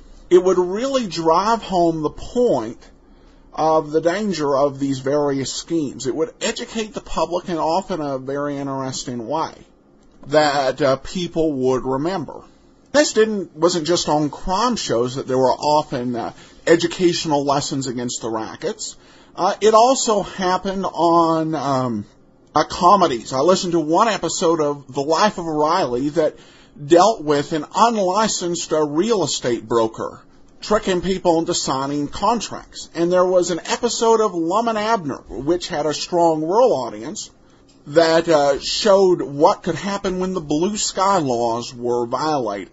And so a lot of these early shows, whether dealing with crime as their main topic or not, tended to leave the listener a little wiser than when he sat down, or the viewer, as the case might be. Now we've kind of gotten away from that, but it really is nice when you get to see it. I also have to say that the note they went to break on was probably one of the better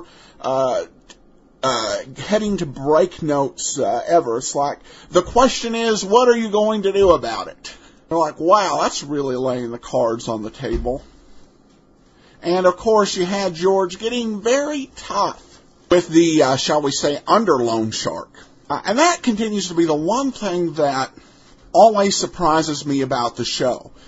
In some episodes, the solution to the crime can be as cerebral as listening to Sherlock Holmes. In others, he gets tougher than pretty much any other detective, so you never know what to expect. So be sure to listen next week. Before we do get started, I want to let you know about our sponsors. It can be a challenge to grow your business. It seems there are a never-ending list of activities that eat into your limited time. That's why I'm so glad to tell you about GoToMeeting, because GoToMeeting allows you to do more with the time you have. Whether it saves you a plane trip to Indianapolis or a car trip across town, GoToMeeting saves you time on travel. It can also give you greater flexibility in scheduling. With GoToMeeting, you can have a meeting with clients in Belgium and then immediately afterwards be able to connect with vendors in Alabama through the convenience of GoToMeeting web conferencing. Listeners to the great detectives of old-time radio can try GoToMeeting free for 45 days. For this special offer, visit gotomeeting.com/podcast. That's gotomeeting.com/podcast to start your free trial. Well, I mentioned on Tuesday that radio had a strong tradition of the show must go on, even if an actor's not quite feeling up to performing. And here is another prime example. In this case, it is Nigel Bruce, who is ill, and therefore another actor is called in to play Watson. The actor in this episode is Eric Snowden. Snowden would actually play Dr. Watson in a 1949-50 Sherlock Holmes radio series that was also sponsored by Petri. That said, so nobody gets too shocked, let's go ahead and get into today's episode, The Terrifying Counts. Petri Wine brings you Basil Rathbone and the New Adventures of Sherlock Holmes.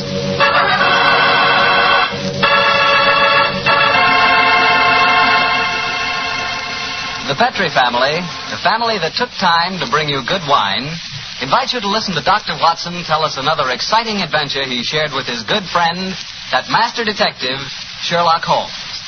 And as for me, well, I'd like to ask you if you know that one of the favorite wines of American women is Petri California Muscatel. In fact, the whole family likes Petri Muscatel.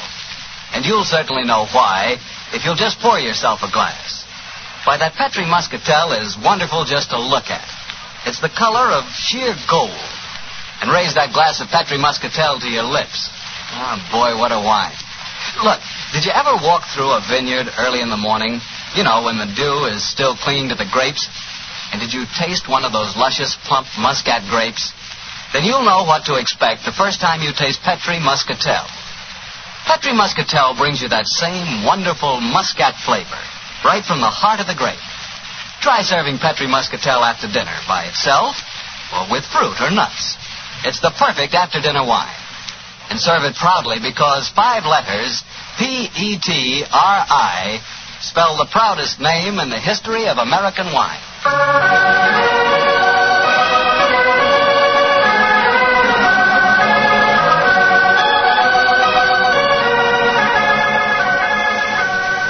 I'm sure our good friend Dr. Watson is ready for us. Let's go in and join him.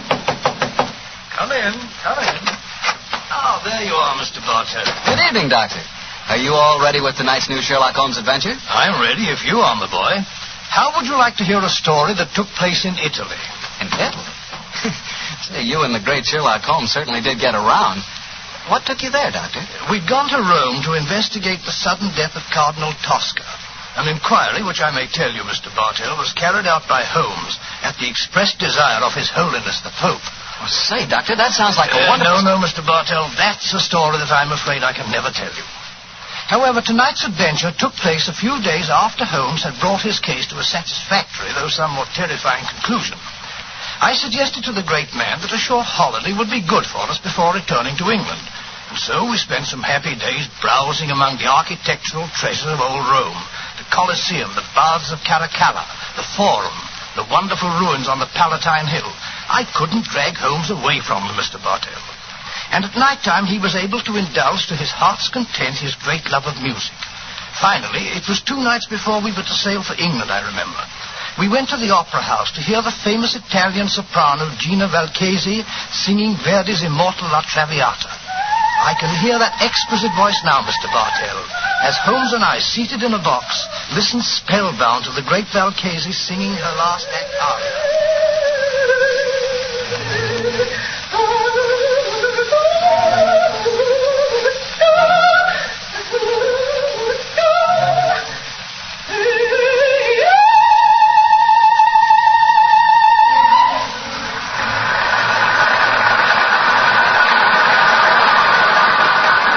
Watson. What a magnificent voice. Yes, it is, Holmes. A pity, though, that most opera stars who sing like nightingales seem to have the figures of unusually well-fed pouter pigeons. Poor woman, she must weigh at least 20 stone. Nevertheless, you mustn't refer to her as poor, my dear chap. Despite her somewhat unfortunate proportions, Signora Gilda Valchesi remains one of the greatest and wealthiest of contemporary sopranos. Listen to the applause. Yes, undoubtedly she'll sing an encore. You might as well go back to her dressing room now. The opera's almost over. Why are we going back to the dressing room? Because during the last intermission I received a note from her requesting my attendance. Oh, what did the note say? Well, it seems that the lady is not too popular with certain members of the opera company. Well, I've no wish to become entangled in any opera clash of temperaments. I confess I find myself not a little interested in meeting the lady. She's going to sing an encore.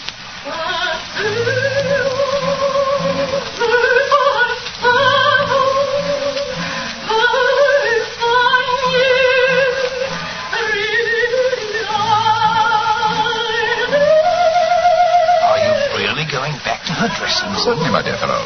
A summons from Gina Valchesi is no more to be disobeyed than a royal command.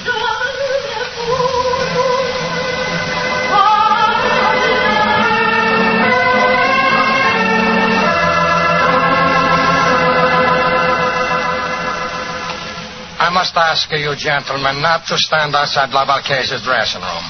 We permit no strangers, particularly foreigners. But the Signora has requested our presence. May I ask who you are? Permit me to introduce myself, gentlemen. I am Armando Bellini, Inspector of Police. My name is Holmes, Sherlock Holmes, and this is my friend, Dr. Watson. Sherlock Holmes? Ah, but this is a great honor. Allow me to apologize. Here in the Opera House, we have to be so careful, you understand, of intrigues. There are so many. But Senor Holmes and his friend, I am so happy to meet you both. At headquarters, I hear wonderful reports of your work in the Cardinal Tosca affair. I should prefer not to mention that unfortunate matter, Inspector, except under conditions of extreme privacy. Oh, quite so. And behind the scenes at the opera is not the most secluded place. Please to forgive me. You are waiting to see La Valchesi? Yes. She is still on the stage.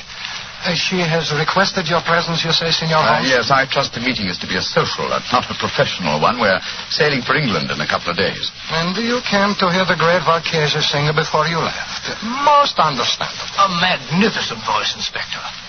Yes, Doctor.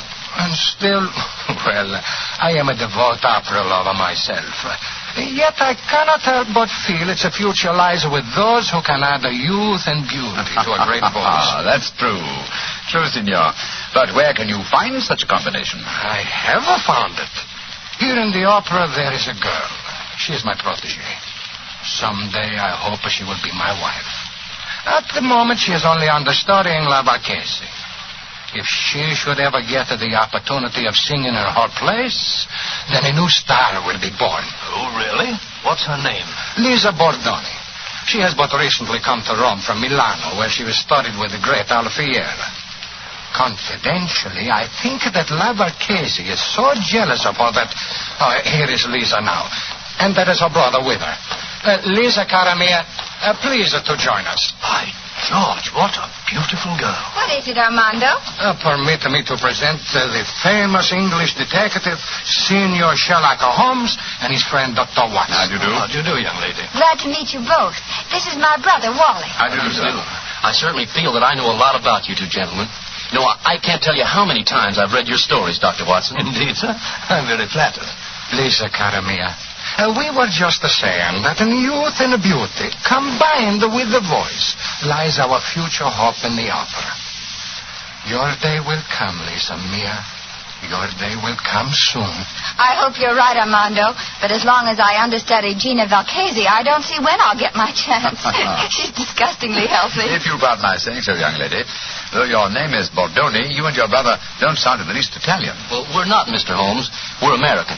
But to succeed in Italian opera, my sister has found that an Italian name is essential. So the Borden family became the Bordonis. In any case, my real name is Lizzie Borden. I'm sure you, Mr. Holmes, as a famous detective, will see that I had to change my name. Yes, I can well understand. Who was Lizzie Borden? Well, my dear fellow, one of the greatest and most successful of murderesses, who wielded an axe with incredible dexterity. I've often regretted that I was in Tibet instead of America at the time of that particular case. Senor Holmes, I do not understand you Anglo-Saxons. To me, a murderess is a murderess. Now, when you speak of a greatness in women, I feel... Oh, but here comes Gina Valchese now. I will introduce you. How many times must I tell you allow no one to stand outside my dressing room? Send them away. La Valchese is tired. But you wish to see Senor Sherlock Holmes, the famous detective. He has come here in answer to your request. Please, permit me to present him, and also his friend, Dr. Watson. How do you do, Senor? I'm greatly honored to meet you, Senora Valchese. And now, perhaps, if we may come into your dressing room and confer privately. Perfido. What would La Valchese have to say to a detective? I mean, you're not the police, as Vero. Go away, all of you. Well, what do you think of that? She slammed the door in my face.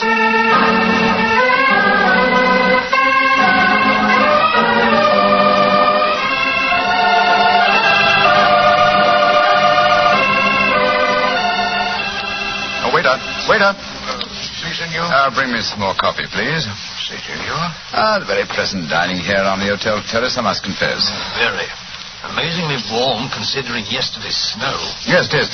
Later, I suggest we pay another visit to the opera. The Valchese sing Gilda and Rigoletto. On my soul, Holmes, it seems to me that you're astonishingly casual after the way that woman insulted you last night, slamming the door in your face as if you were a tradesman. Shocking.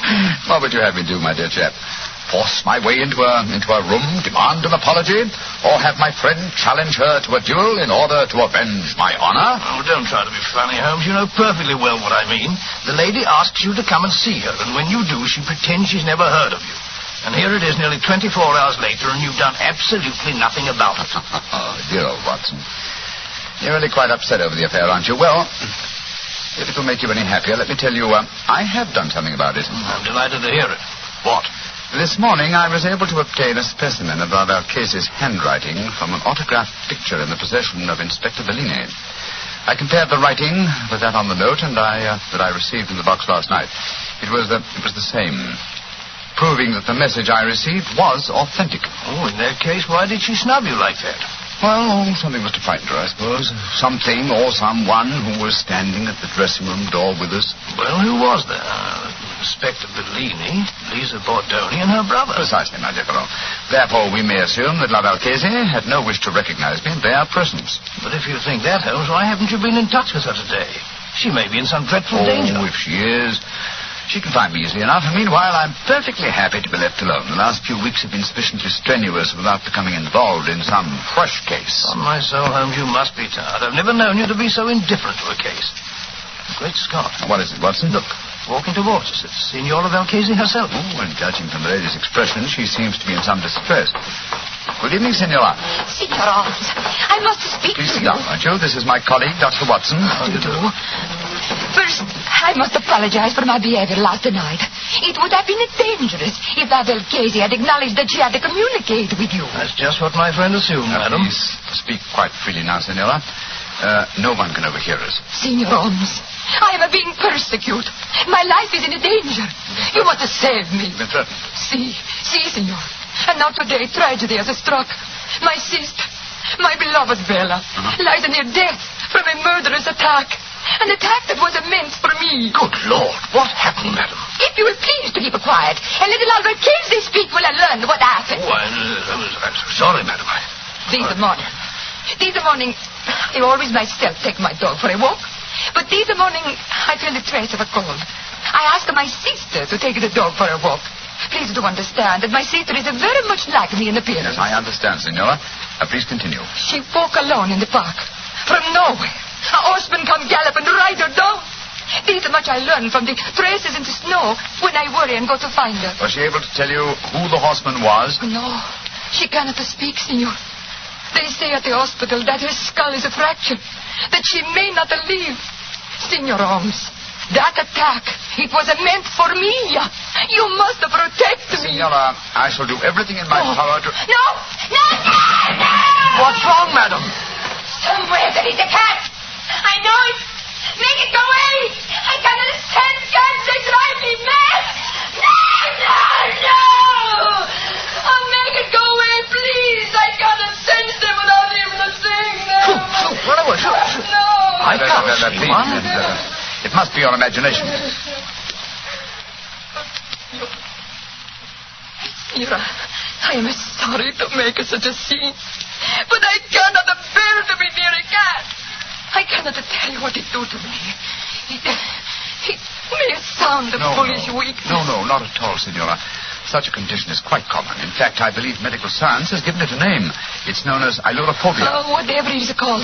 It make me ill. I must go to my room. I cannot stand much more. My poor sister. I imagine with your sister at death's door, Signora, you will not sing tonight. Signor Holmes, I love her very much. But even a sister is only a sister. My art is my life. In an hour, Signor, I sing Gilda in a Rigoletto. You will attend the performance. And afterward, you will tell La Valchese how she may trap these devils who seek to destroy her.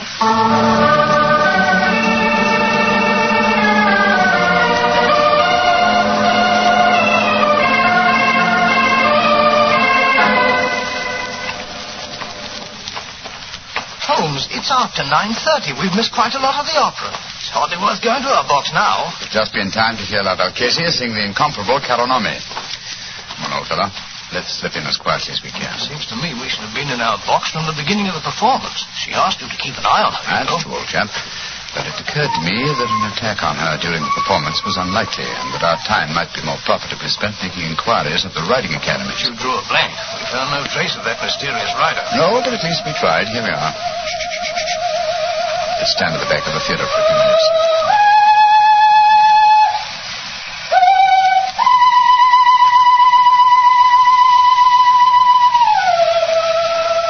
Great Scott! That isn't Valchese singing. It's the understudy, the lady's protege, the American girl, Lisa Bordoni. What a beautiful voice. Nice one, but with a beautiful, wonderful range. Look here, we've no time to listen to her now. We must go to the Valchese's dressing room at once. We know she left for the theater tonight with the intention of singing. I'm very much afraid there's devil's work afoot, Watson.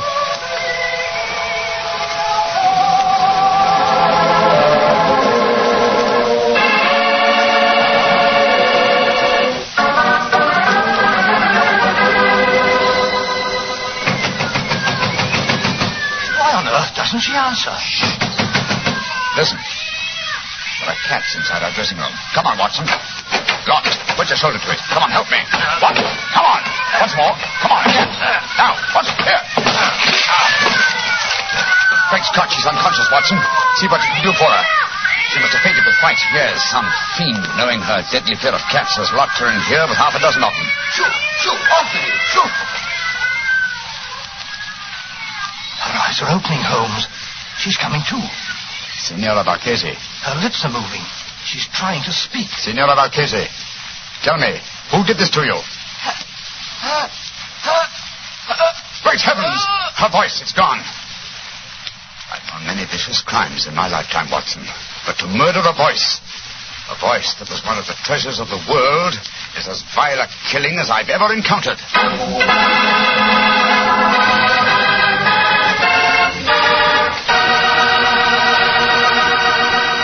Dr. Watson will tell you the rest of his story in just a few seconds.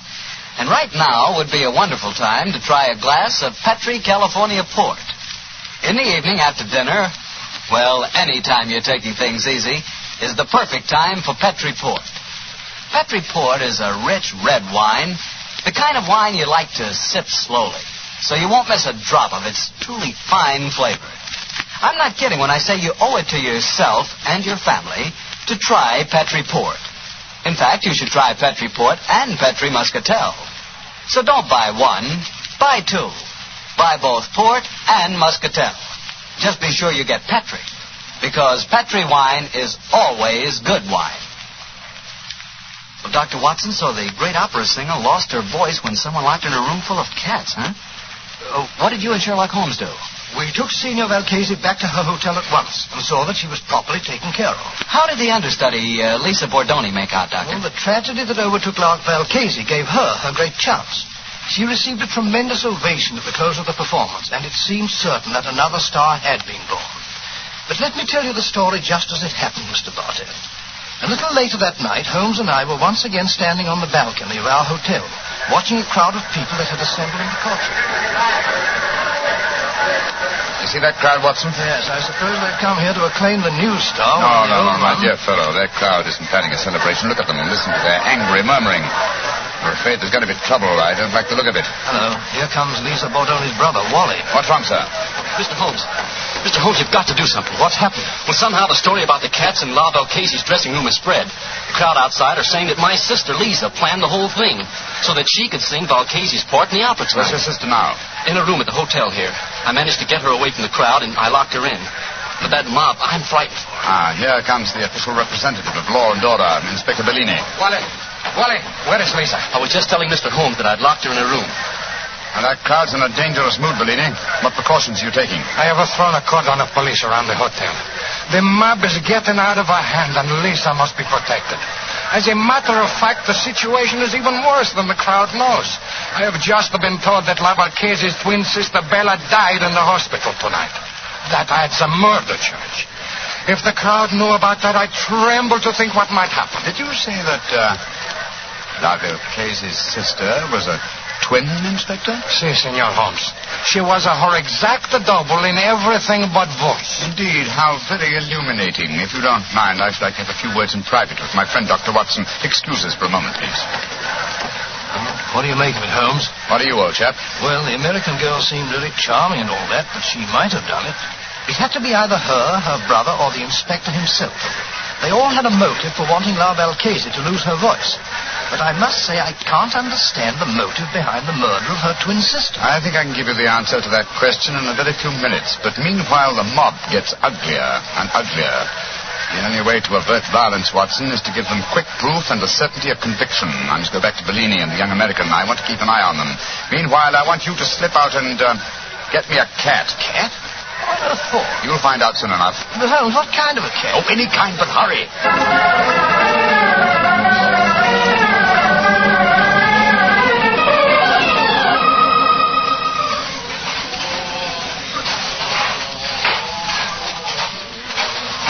Come on, Kitty. Kitty, come on, Kitty.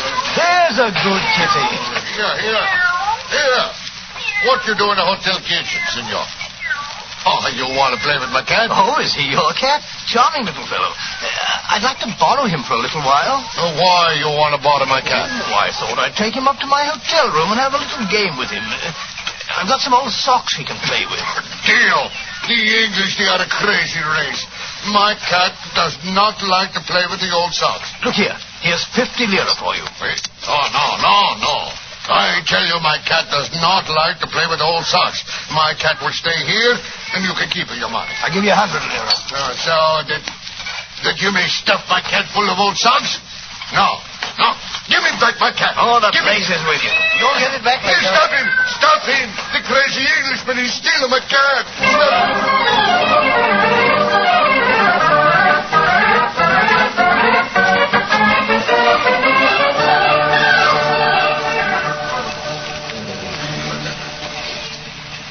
Well, I got the cat for you, Holmes, but I wish you'd tell me what we're doing outside Valcase's door with it.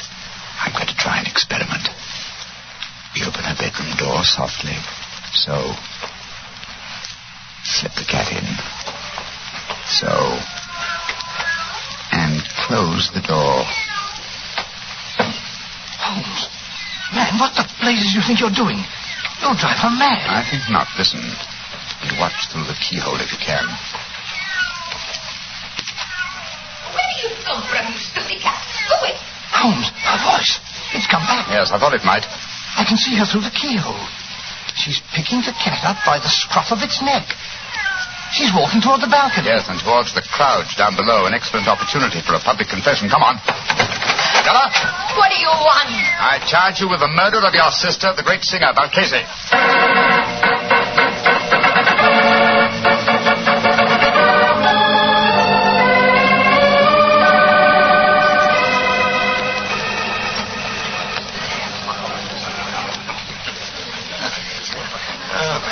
It was magnificent, Senor Holmes. Magnificent. The way you forced her to confess on the balcony in a full sight of the mouth.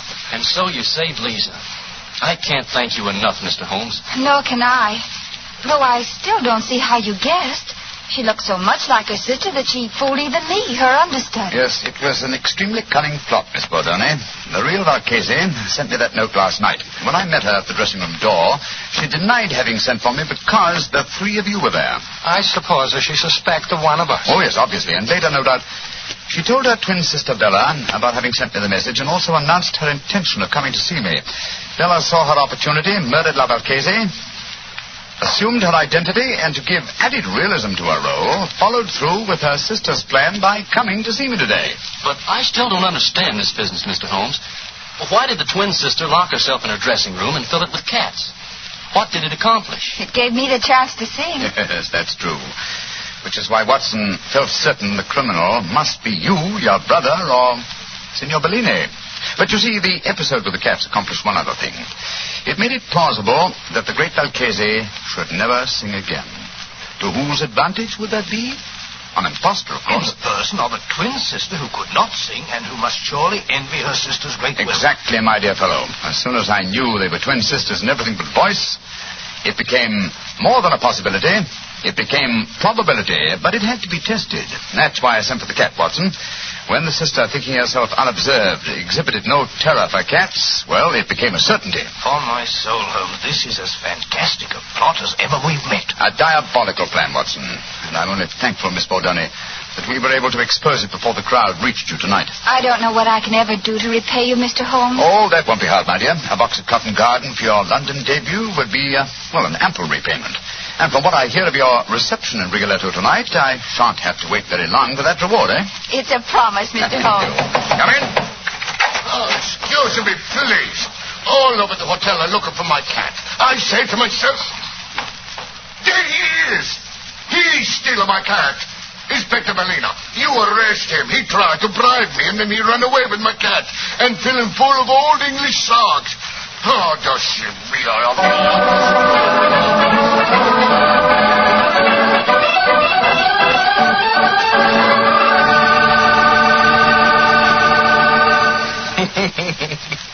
Doctor, I'd sure like to have a picture of you running away with that fellow's cat under your arm.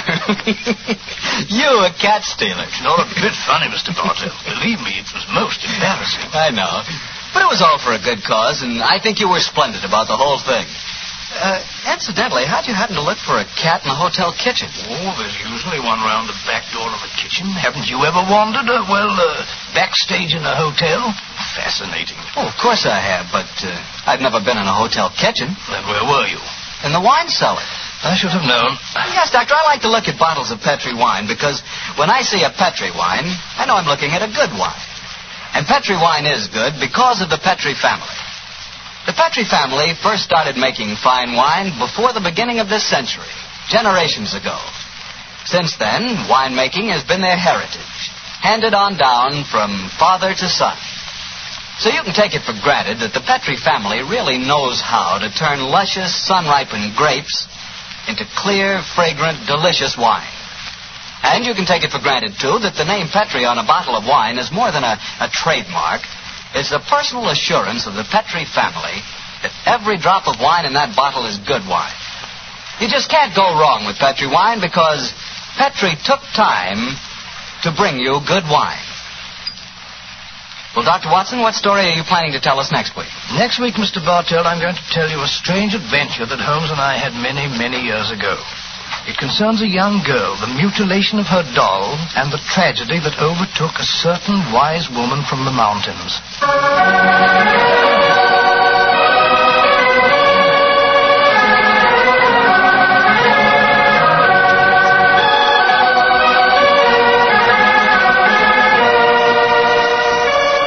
Tonight's Sherlock Holmes adventure was written by Dennis Green and Anthony Boucher and was suggested by an incident in the Sir Arthur Conan Doyle story, The Adventure of Black Peter. Music is by Dean Fossler. Mr. Rathbone appears through the courtesy of Metro-Goldwyn-Mayer, and tonight, Dr. Watson was played by Mr. Eric Snowden, who substituted for Mr. Nigel Bruce. Mr. Bruce is scheduled to return to the program next week.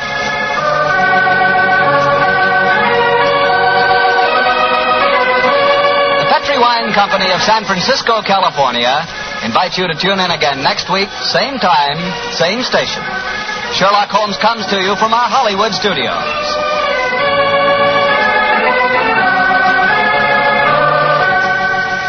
This is Harry Bartell saying goodnight for the Petri family. For a solid hour of exciting mystery dramas, listen every Monday on most of these same stations at 8 o'clock to Michael Shayne, followed immediately by Sherlock Holmes. This is the Mutual Broadcasting System. Welcome back. This episode is also known as Murder at the Opera. There's a few things that's kind of interesting. I always find it fascinating when they allude to cases that are so confidential that Watson can't disclose the details.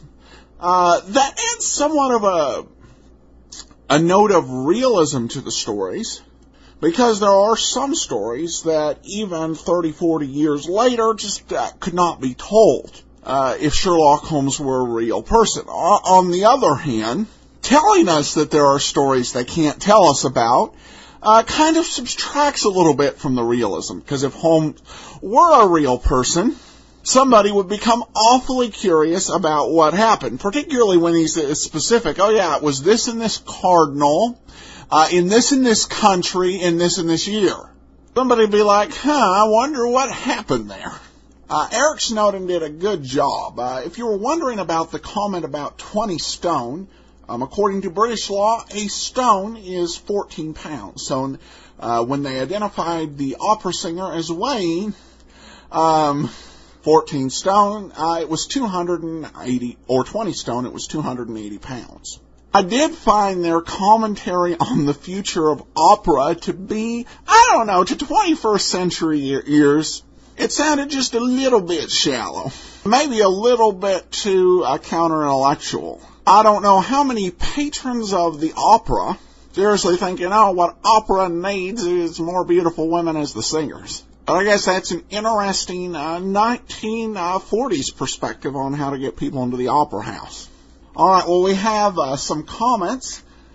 This one, Robin, had a nice little soliloquy on Facebook regarding Sherlock Holmes. The problem with this show is that I always have to have a glass of wine after I hear it. George said, Petri wine, I hope, and Robin replied, George, if they still made it, I would surely drink it. Again, Harry Bartell, a effective commercial spokesman. I don't think it's just Sherlock Holmes makes people want to do the product. If so, then it's going to be a problem, because when we get to the Alfred Shirley shows, those are sponsored by Clippercraft. And then we'll have everybody wanting to go out and buy discount men's suits after the show. And I don't believe there are Clipper Craft suits anymore. But anyway, thanks so much for all your comment and participation. Before we get into today's episode of Yours Truly, Johnny Dollar, I want to let you know about our sponsor. What GoToMeeting is about is bridging distances. It's allowing you to take your products, your services, and the things that matter to you to a world of clients, customers, and patients. Give GoToMeeting a try and see if it can help you out in your business. Go to gotomeeting.com/podcast. That's gotomeeting.com/podcast to begin your free trial. Now let's get into today's episode of Yours Truly, Johnny Dollar, The London Matter. Wrigley's Spearmint Chewing Gum, the refreshing, delicious treat that gives you chewing enjoyment, presents for your listening enjoyment Edmund O'Brien as Johnny Dollar. My name's Mark Nelson. I came to Hartford to talk to you about a federal assignment. I'm from the Treasury Department, Bureau of Narcotics. We need an insurance investigator. For what? To go to London on a case that has us stopped here. I'm in the Commonwealth Hotel. I'd like to have you come over. Wait a minute. What's insurance got to do with it? Our company took a policy on a few $1,000s worth of trunks en route to London. Somewhere in the load is $500,000 in narcotics. We want you to take the trip with it.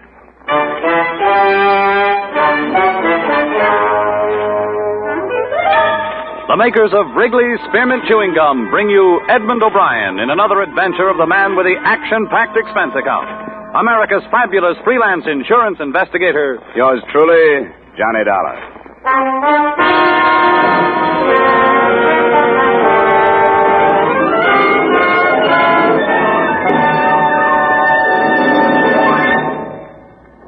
To make every day more enjoyable, treat yourself often to refreshing, delicious Wrigley's Spearmint Chewing Gum. Here's a taste treat you can enjoy indoors, outdoors, at work, or at play. The cool, long-lasting mint flavor refreshes you. The smooth, steady chewing helps keep you fresh and alert. Adds enjoyment to whatever you're doing. Wrigley's Spearmint Chewing Gum. Healthful, refreshing, delicious.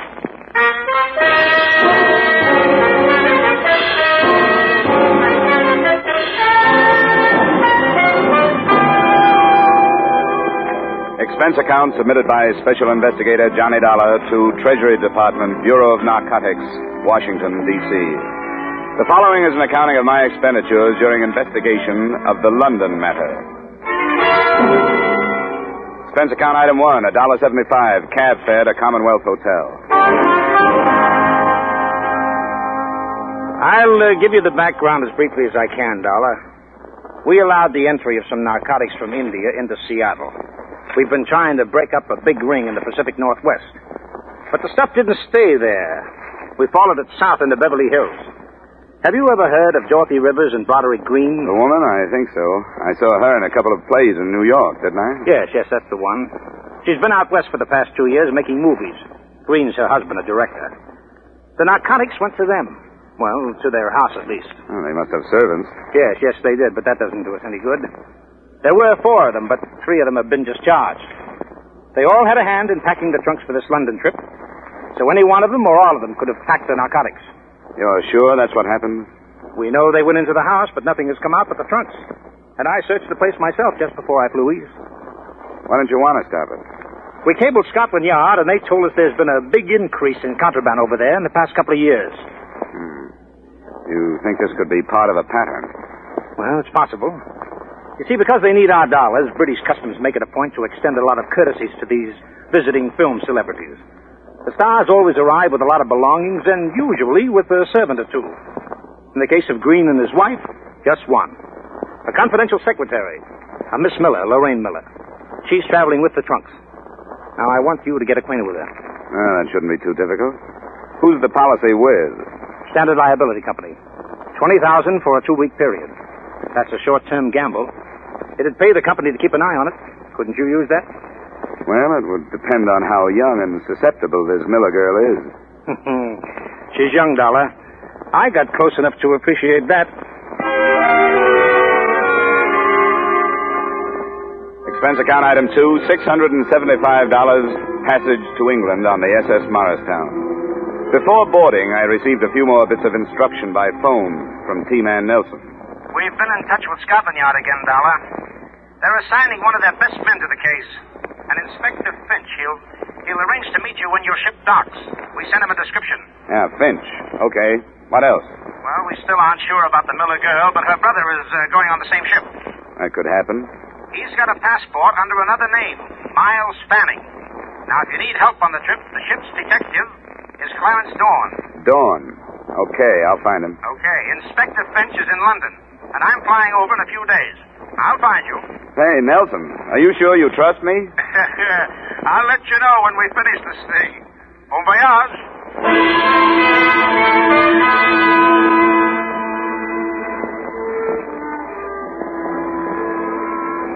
Expense account item 3, $8. Bar bill.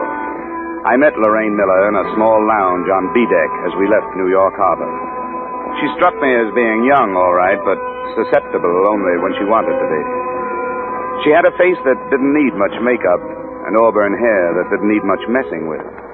Her hazel eyes were wide-spaced and seemingly candid, but they didn't tell me whether or not she knew who I really was. It must be an exciting job. Travel a lot? Meet interesting people? Yes, I once met a pig named Rollo who had eaten a diamond bracelet. Really, Mr. Dallas? Say, how long are you going to be in England? About a year, I guess. The Greens are going to make a picture with somebody's frozen pounds. It's a smart thing to do, you know. Everybody who is anybody has some frozen pounds. You don't like these people. If it shows, it's because of this martini before lunch. I'm glad you're here. So am I. You traveling alone? Yeah, but that's my line, isn't it? What do you have, a cabin or a suite? Cabin. Then it's my line. I have a suite. I'll go take a nap in the tub, and you meet me there at 5. There's a little bar, and I'll order some things, and we'll be able to get some music on the radio and have dinner there. Oh, I really shouldn't. Hidden away from the rest of the people. Sound of the ocean outside. You'll like it. If I could only be sure that Mother won't worry about it.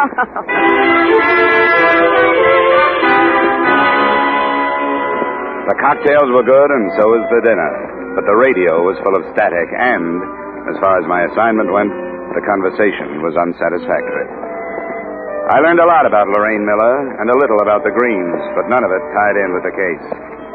The whole evening made it almost impossible for me to suspect that she could be mixed up with narcotics until the fourth brandy. Jim? What is it? Oh, no.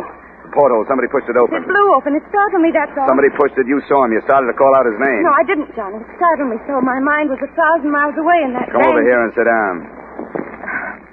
I'm sorry, Johnny. That was ridiculous. Why don't you want to tell me who it was?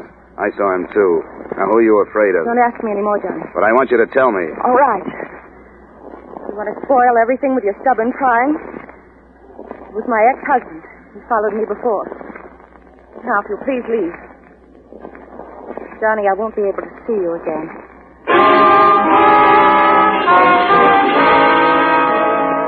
Selfishly, I was sorry it had to happen, but it meant progress. I knew it had been her brother outside the porthole, and she was covering up for him. The portly, balding ship's detective, Clarence Dawn, was sporting a well-worn flannel bathrobe and Congress gaiters when he let me into his cabin a half hour later. Well, welcome aboard, Dollar. They told me about you. Yeah, I looked for you up in the ballroom. I never bother with the ballroom the first night out. The con merchants are just picking their marks. The slick gamblers are softening the suckers by letting them win. Nothing you can get your teeth into first night out. Tomorrow I go to work. Sit down, huh? Yeah, thanks.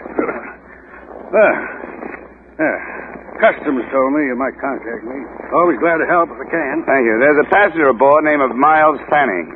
Fanning? Well, I got a duplicate list here someplace. Here. Baggett, Fallon, Fanning. Miles D. Fanning. 22 on C. Yeah, that's the name. You know anything about him? Oh, let's see. I keep a notebook. Names of some of the hot ones that make the crossing. Fanning. Well, he's not here. Don't know anything about him. What's his specialty? Well, this trip he's using forged papers. Fanning's not his real name. Say, I'd better report that, hadn't I? No. The federal men want him left alone. Maybe hot. He could be. Oh, yeah. Can't let me in on it, huh? I know how it is. I wish you'd pick him out tomorrow. Keep your eye on him for me. Sure, absolutely. Glad to help. Anything special you want? I'd like to know if he meets the girl in number 12A deck, Lorraine Miller. Auburn hair, hazel eyes, about 5'4". Got it. I'd like to know if he sends any cables ahead to London. I'd like to see copies if I could. I'll get word to the radio operators right away. Thanks for the cooperation, Dawn. I'll check back with you tomorrow night. Right.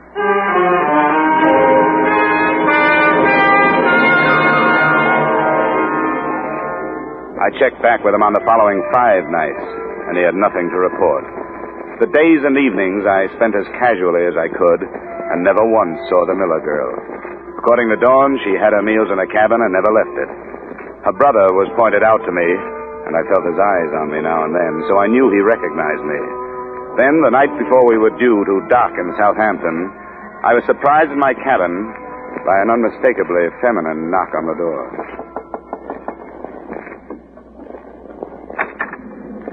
I think I owe you an apology. Well, I didn't expect it. Come on in. Sit down. I'm sorry, Johnny. I wish I hadn't blown up. Why did you? I don't know. I guess because, well, it was hardly the time for an ex-husband to come prowling around. It was too bad. The trip that started out to be a lark, this one has turned into a big flop. Have you enjoyed it? Well, I've met a lot of those interesting people, bridge players, deck tennis players, kind of Astor players, fat old gossips with jewels, drunks, nothing like that. Yes? This is Dawn, Dollar. Yes, Mrs. Johnson. Oh, you can't talk. Yes, that's right. I'll make it short. They met after dinner. Fanning went to the Miller camp. Oh?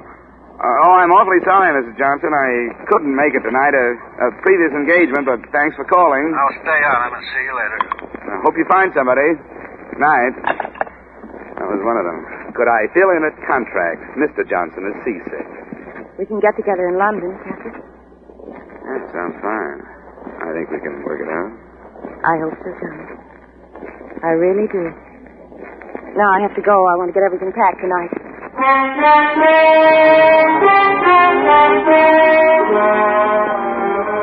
I poured myself a nightcap after she'd left. A big one, because I was confused. I didn't know why she'd come, or how much she knew about the narcotics, or how much she thought I knew. It was the first drink I'd had in my cabin out of my own bottle, and it was the last.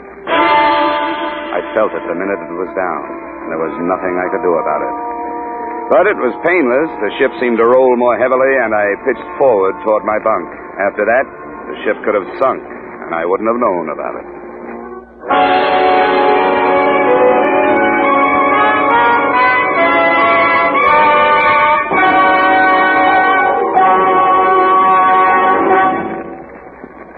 To make every day more enjoyable, treat yourself often to refreshing, delicious Wrigley's Spearmint Chewing Gum. The lively, full-bodied real mint flavor cools your mouth, moistens your throat, freshens your taste. And the chewing itself gives you a little lift, helps you keep going at your best. So for real chewing enjoyment that's refreshing and long-lasting, always keep Wrigley's Spearmint Chewing Gum handy. Healthful, delicious Wrigley's Spearmint Gum will make every day more enjoyable. And now, with our star, Edmund O'Brien, we return you to the second act of Yours Truly, Johnny Dollar.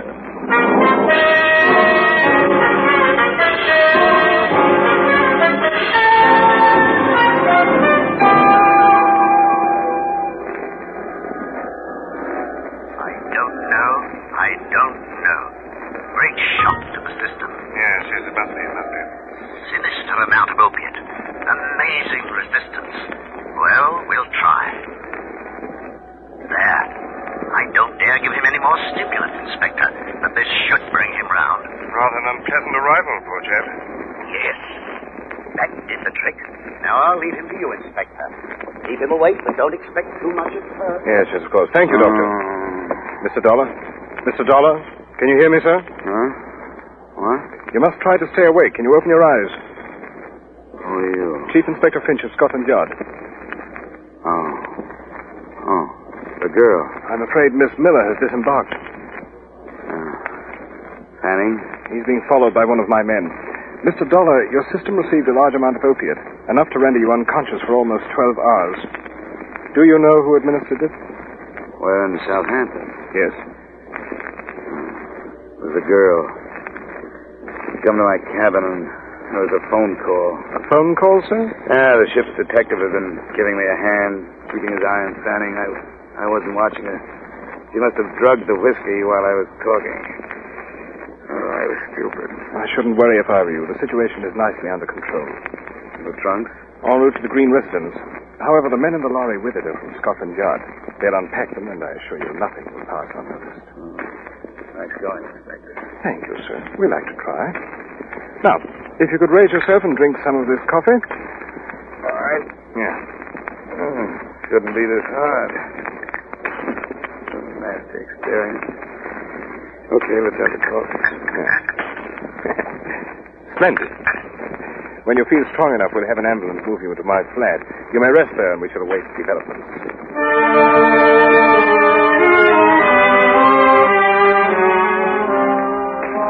It took a lot of coffee and a lot of time. But by early afternoon, we were in the inspector's flat, waiting for word. It came at 4:30. Yes? Mm-hmm. Huh? Are you quite positive? I see. Very well, Sergeant. Return to the yard. I'll phone you there if I need you. Mr. Dollar, is it possible that an error was committed on the other side, that the narcotics never left there? They didn't find them? No. After meticulous search. Oh, Treasury's not going to make a mistake like that with $500,000 worth. The narcotics left the States, all right. Perhaps they're still on the ship. May have got the wind up since you were aboard and discarded the original plan. I don't know. I suppose it's a thought. Right. I'll arrange for a search party at once. Inspector, who in London would be able to buy this amount of narcotics? That question had occurred to me. The answer shouldn't be too difficult to find. Perhaps you'd care to accompany me to my office while we try. We rather pride ourselves upon our efficiency.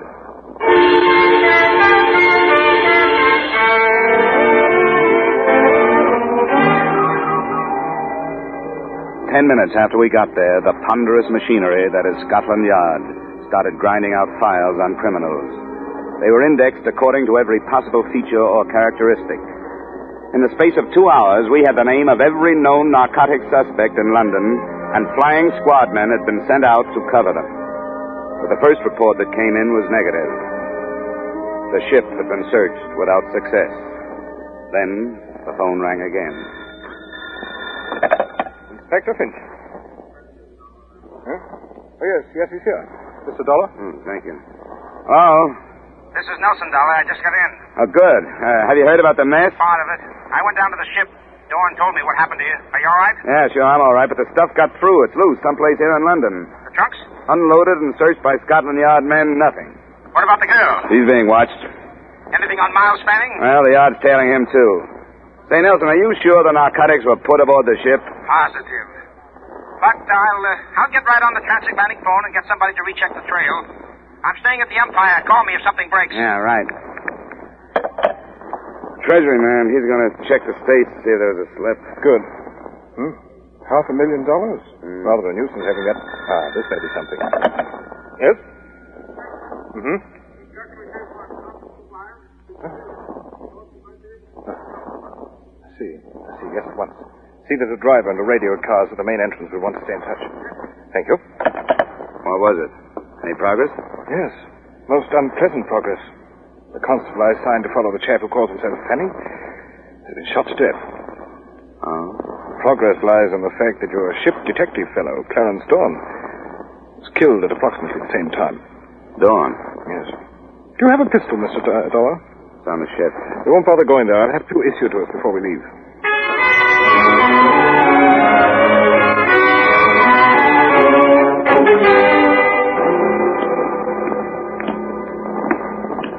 I spoke to Constable Wilde before he died, sir. He said he heard shots and went into the house. By the time he reached the corridor, this Fanning bloke was leaving his room. He tried to stop him. I see. And Fanning? He bolted out the back way, sir. Did he say if he was carrying anything? No, sir. He, hold on a minute. That's what he was trying to say. Port, he said before he died. He was trying to say portmanteau. It's still expensive, Progress.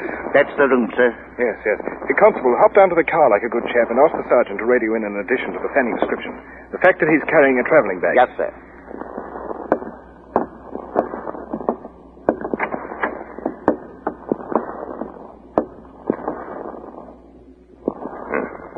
Is this Clarence Dawn? Yeah. I guess the answer to a few things.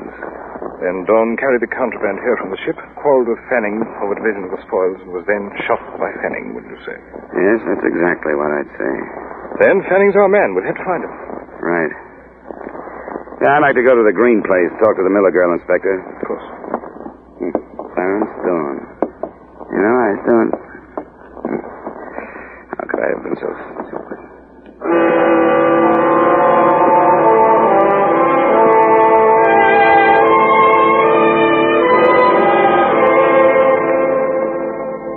The Green residence was dark when we arrived, and there was no response to either the doorbell or our shouts. We pulled up a few yards, and while we waited, we listened to the nervous talk between the radio cars that were combing the city for the man we called Fanning. Lyon, Southwell this afternoon. A man answering the Fanning description has been reported from the square. Request flying squad men to search the building. That's 3.5 hours we've been here. Must be 1 million men in London who answer his description. And so we shall have to question 1 million men. 47Y, 47Y to 14B.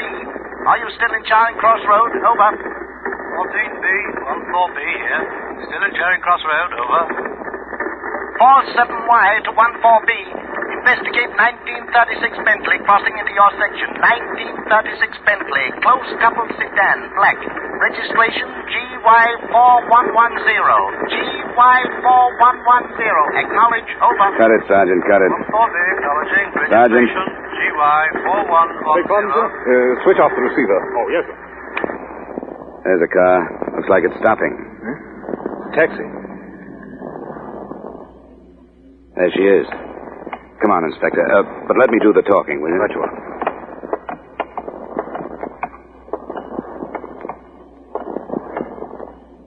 Lorraine? Who is it? Johnny. Johnny, where have you been? Where is he, Lorraine? What happened to you? I looked for you when we were docking. I came to your cabin and knocked. Stop it. Where is he, your brother? Johnny. Come on, where is he? What has he done this time? What'd you say? What has Jim done? You know what he's done. No, I don't. He wouldn't tell me. After everything that's happened, after you've lied to protect him, you're asking me to believe that you didn't know what he was doing? Yes, I'm asking you to believe me. You don't have to. I haven't known anything about Jim since the war. It wasn't my brother who came home. It was somebody else. Somebody to be ashamed of. A stranger I gave money to so he'd leave me alone. But he never did. It was the war. What has he done this time? Tell me, Lorraine. He knew you were coming to London? Yes. You saw him while you were getting ready to leave? He needed money. I hired him to help with the packing. Where is he, Lorraine? I've got a right to know what he's If done. you're telling the truth, it doesn't make any difference. The man's a criminal. He has to be taken. Now, I want you to tell me where he is. He's not my brother anymore, so it doesn't matter.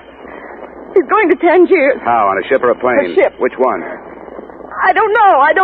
He's leaving at 9 a.m. If he doesn't, he'll drag me into whatever it is. Accomplice, he said. But I don't care anymore. I don't care. Well, Mr. Dollar? What do you think of it, Inspector? I don't think she was lying. We've had the same trouble here in England. Young boys who found themselves fighting a war as children were no more than grown-up children, and one day they were told they'd won it. I've seen them. They can't cope with our rather sorry victory, and they simply don't care. Loyalties mean nothing. They want money, and they don't care what they do to get it. Perhaps you, an American, and I, an Englishman, are partially to blame. Yeah, I guess the war is still with us, Inspector. After you, sir. Thanks. Sergeant? Yes, sir. I want to know which ship is sailing for Tangier tomorrow morning at 9. Right, sir. When you find out where she's docked, ask the yard to contact Mr. Nelson at the Empire. The Hotel Empire. Yes. In the meantime, Sergeant, you might drive towards Royal Albert Dock. Right you are, sir.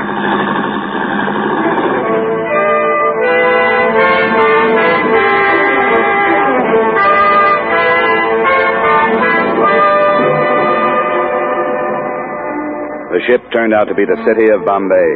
Before we drew to a stop at Royal Albert Dock, we passed through what must have been half of the mobile police force of London. That must be Nelson's car. Yeah, there he is. Come along, Sergeant. We want you to stand guard at the gangway. Right, sir. Hello there, Dollar. I was beginning to wonder if you'd ever get here. It's only been 10 minutes, Nelson. This is Inspector Finch at Scotland Yard. Pleasure, sir. How do you do? Well, Mr. Dollar, Mr. Nelson, as you so quaintly put it on the other side. This is it? You're sure he's there? Oh, quite sure. Yeah, we got a radio report. And we hope they've cleared the ship of everybody else. Well, we might as well go. Right you are. I'm ready.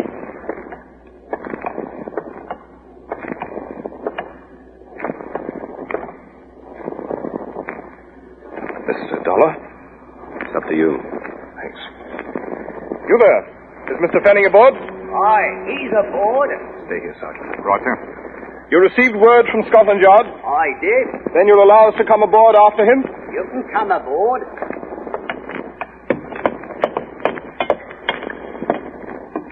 He knows you've come. He's got a gun.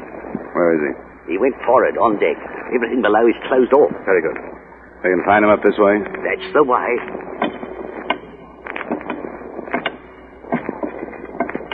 There's a winch up forward. Good protection. Down behind the hatch. Hey, Miller, Fanning, whatever you call yourself. Come on out. We've got the Treasury Department and Scotland Yard here, so come on out. He won't do it. He won't, Dollar. It's too late for him. I'd better cross over to the other side while you cover me. May draw him out. Are we ready? Wait. Wait till I move down here. This is good. Good luck, Inspector. Use your head, Miller. Come on out. There he goes. Hold the bow. Don't let him get over.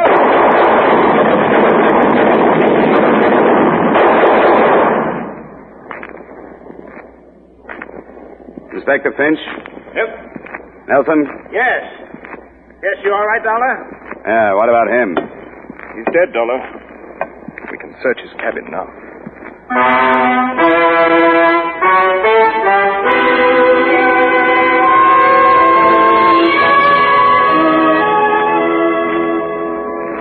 The traveling bag with its $500,000 contents was just inside Fanning's door. Expense account item 4, same as item 2. Transportation back to the States and Hartford. I saw Lorraine Miller once before I left. And I made her a promise I hope Inspector Finch will be able to keep. That only the name Fanning would make the official records in the front page, because the name Miller had already gotten more than it deserved.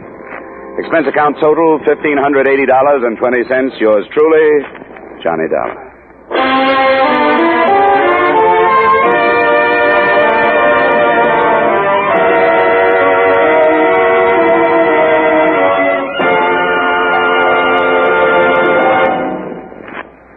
Remember, friends, to make every day more enjoyable, treat yourself often to refreshing, delicious Wrigley's Spearmint Chewing Gum. There's lots of cooling, real mint flavor in every stick. And chewing Wrigley's Spearmint helps keep you feeling fresh and alert. You feel better, work better, get more fun out of doing things. So indoors, outdoors, wherever you go, keep some healthful, refreshing Wrigley's Spearmint Chewing Gum handy. To make every day more enjoyable, treat yourself often to delicious Wrigley's Spearmint Chewing Gum.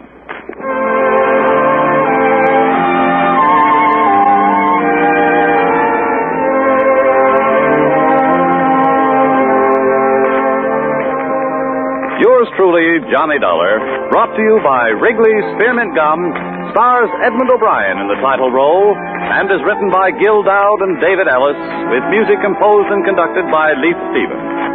Edmund O'Brien can soon be seen starring in the Columbia Pictures production, 711 Ocean Drive. Featured in tonight's cast were Wally Mayer, Virginia Gregg, Herb Butterfield, Dana Herlihy, Tudor Owen, Ben Wright, and Alec Harford. Yours truly, Johnny Dollar, is produced and directed by Jaime Del Valle.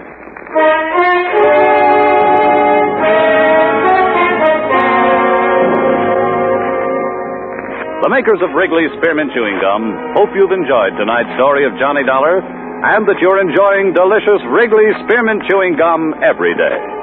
We invite you to join us again next week at the same time when, from Hollywood, Edmund O'Brien returns in another adventure of Yours truly, Johnny Dollar.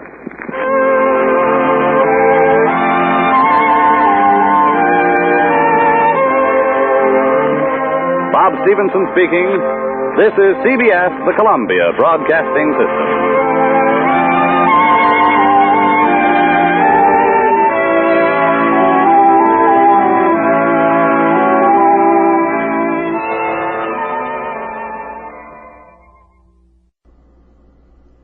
Welcome back. This was one of those episodes. We talked on Monday how I thought that Alan Ladd's star power in Box 13 really pulled Monday's episode, kind of pulled it up. This one, I guess, I don't think there was much to do. And that despite a fantastic cast with Mr. O'Brien in the lead, and of course you had Virginia Gregg, and then the great character actors Tudor Owen, Ben Wright, Wally Mayer of Lieutenant Riley fame. This wasn't a whole lot to do. I mean, the one thing I could not get throughout was the insurance angle. Why the federal men had called in an insurance investigator. And there just wasn't a whole lot to the plot. But every show's entitled to an off episode. There'll definitely be a bounce back. The one thing that did kind of stand out to me was when Johnny Dollar realized the poison in his drink. That brought me back a couple weeks ago to DOA. It's like, I hope it wasn't luminous poison. Speaking of our movies, we have or video theater, we have a question here.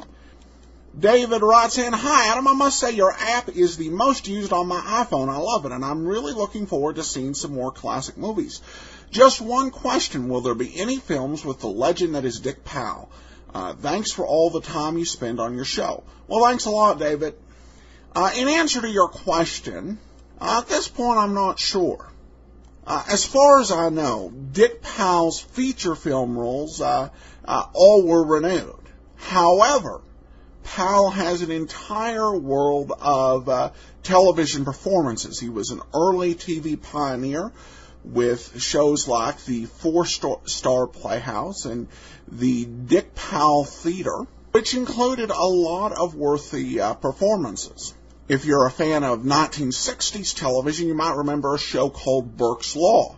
Powell was actually the first actor to portray Amos Burke, and that episode is in the public domain. Now, whether we can find that or not to be able to play it, I don't know, but I have seen it out there. There's some Powell TV performances I'd love to get, but I'm not aware of any surviving. Powell's big breakthrough role in films, in terms of hard-boiled and detective, was as Philip Marlowe in Murder My Sweet. Powell also played Marlowe on television, was the first TV Philip Marlowe, when he did a performance for the TV show Climax called The Long Goodbye. So I will keep my eyes peeled for those Powell television classics, but in terms of on the silver screen, most of it got renewed. Or all of it, as far as I know. We got a nice email from Tracy who said, just wanted to say thanks for all you do. I discovered you recently. I've been devouring my way through the podcast. I blogged about how much I enjoy them, and she gave her website. I'll include the link to her article in the show notes for today's show. But if you don't want to go to greatdetectives.net to the show notes, you can go to her website at Lindy Basenji, BASENJI.typepad.com. And she says that she sent along a tip of $12 for $1 per month, and you deserve much, much more. Well, thank you so much, and I sent her the link to access our premium content, which I send to anybody who gives a tip of $7 or more. Oh, that does, so thanks so much for that. I do want to remind everybody, as you make your travel plans, we're coming up on the holidays. Remember to check JohnnyDollarAir.com for the best prices. Goes through Priceline if you go to JohnnyDollarAir.com, and it helps out the show. Tim emails in, Adam, I really enjoy your show. Recently, I listened to my favorite Rocky Jordan from an archive website. And although I love Rocky Jordan, I missed your commentary. My favorites right now are Box 13, Johnny Dollar, and Jeff Regan. Sorry that two of those will come to an end. Have fun and hope you continue your podcast for hundreds of episodes to come. I'll be listening, Tim. Well, thanks a lot, Tim. And Jeff Regan will come to an end late October, early November for now. There's still plenty of lost episodes, and some may yet surface, so we may get to hear more after that as we have time for more episodes to come forward. Then we have this one on Podcast Alley. Listening to these classic detective shows is a real treat. The music, the plots, the characters are hard to beat. And then 2 comments off of Facebook. I love the old-time radio detective stories. My iPod is loaded with them. Who wants to listen to the same old music all the time when you can listen to great stories? And Richard writes in, Adam, keep up the fantastic work. I listen at work all day long. Great job. Well, thank you so much, Richard, and thanks so much to Beverly on the previous comment. Your support is much appreciated. We're going to go ahead and wrap it up. Send your comments in to box13@greatdetectives.net. Please cast your vote for the show on Podcast Alley, podcastalley.greatdetectives.net, and let us know your preference, Candy Matson or Nero Wolfe. And you can join our 360 friends over on Facebook at facebook.greatdetectives.net. But from Boise, Idaho, this is your host, Adam Graham, signing off.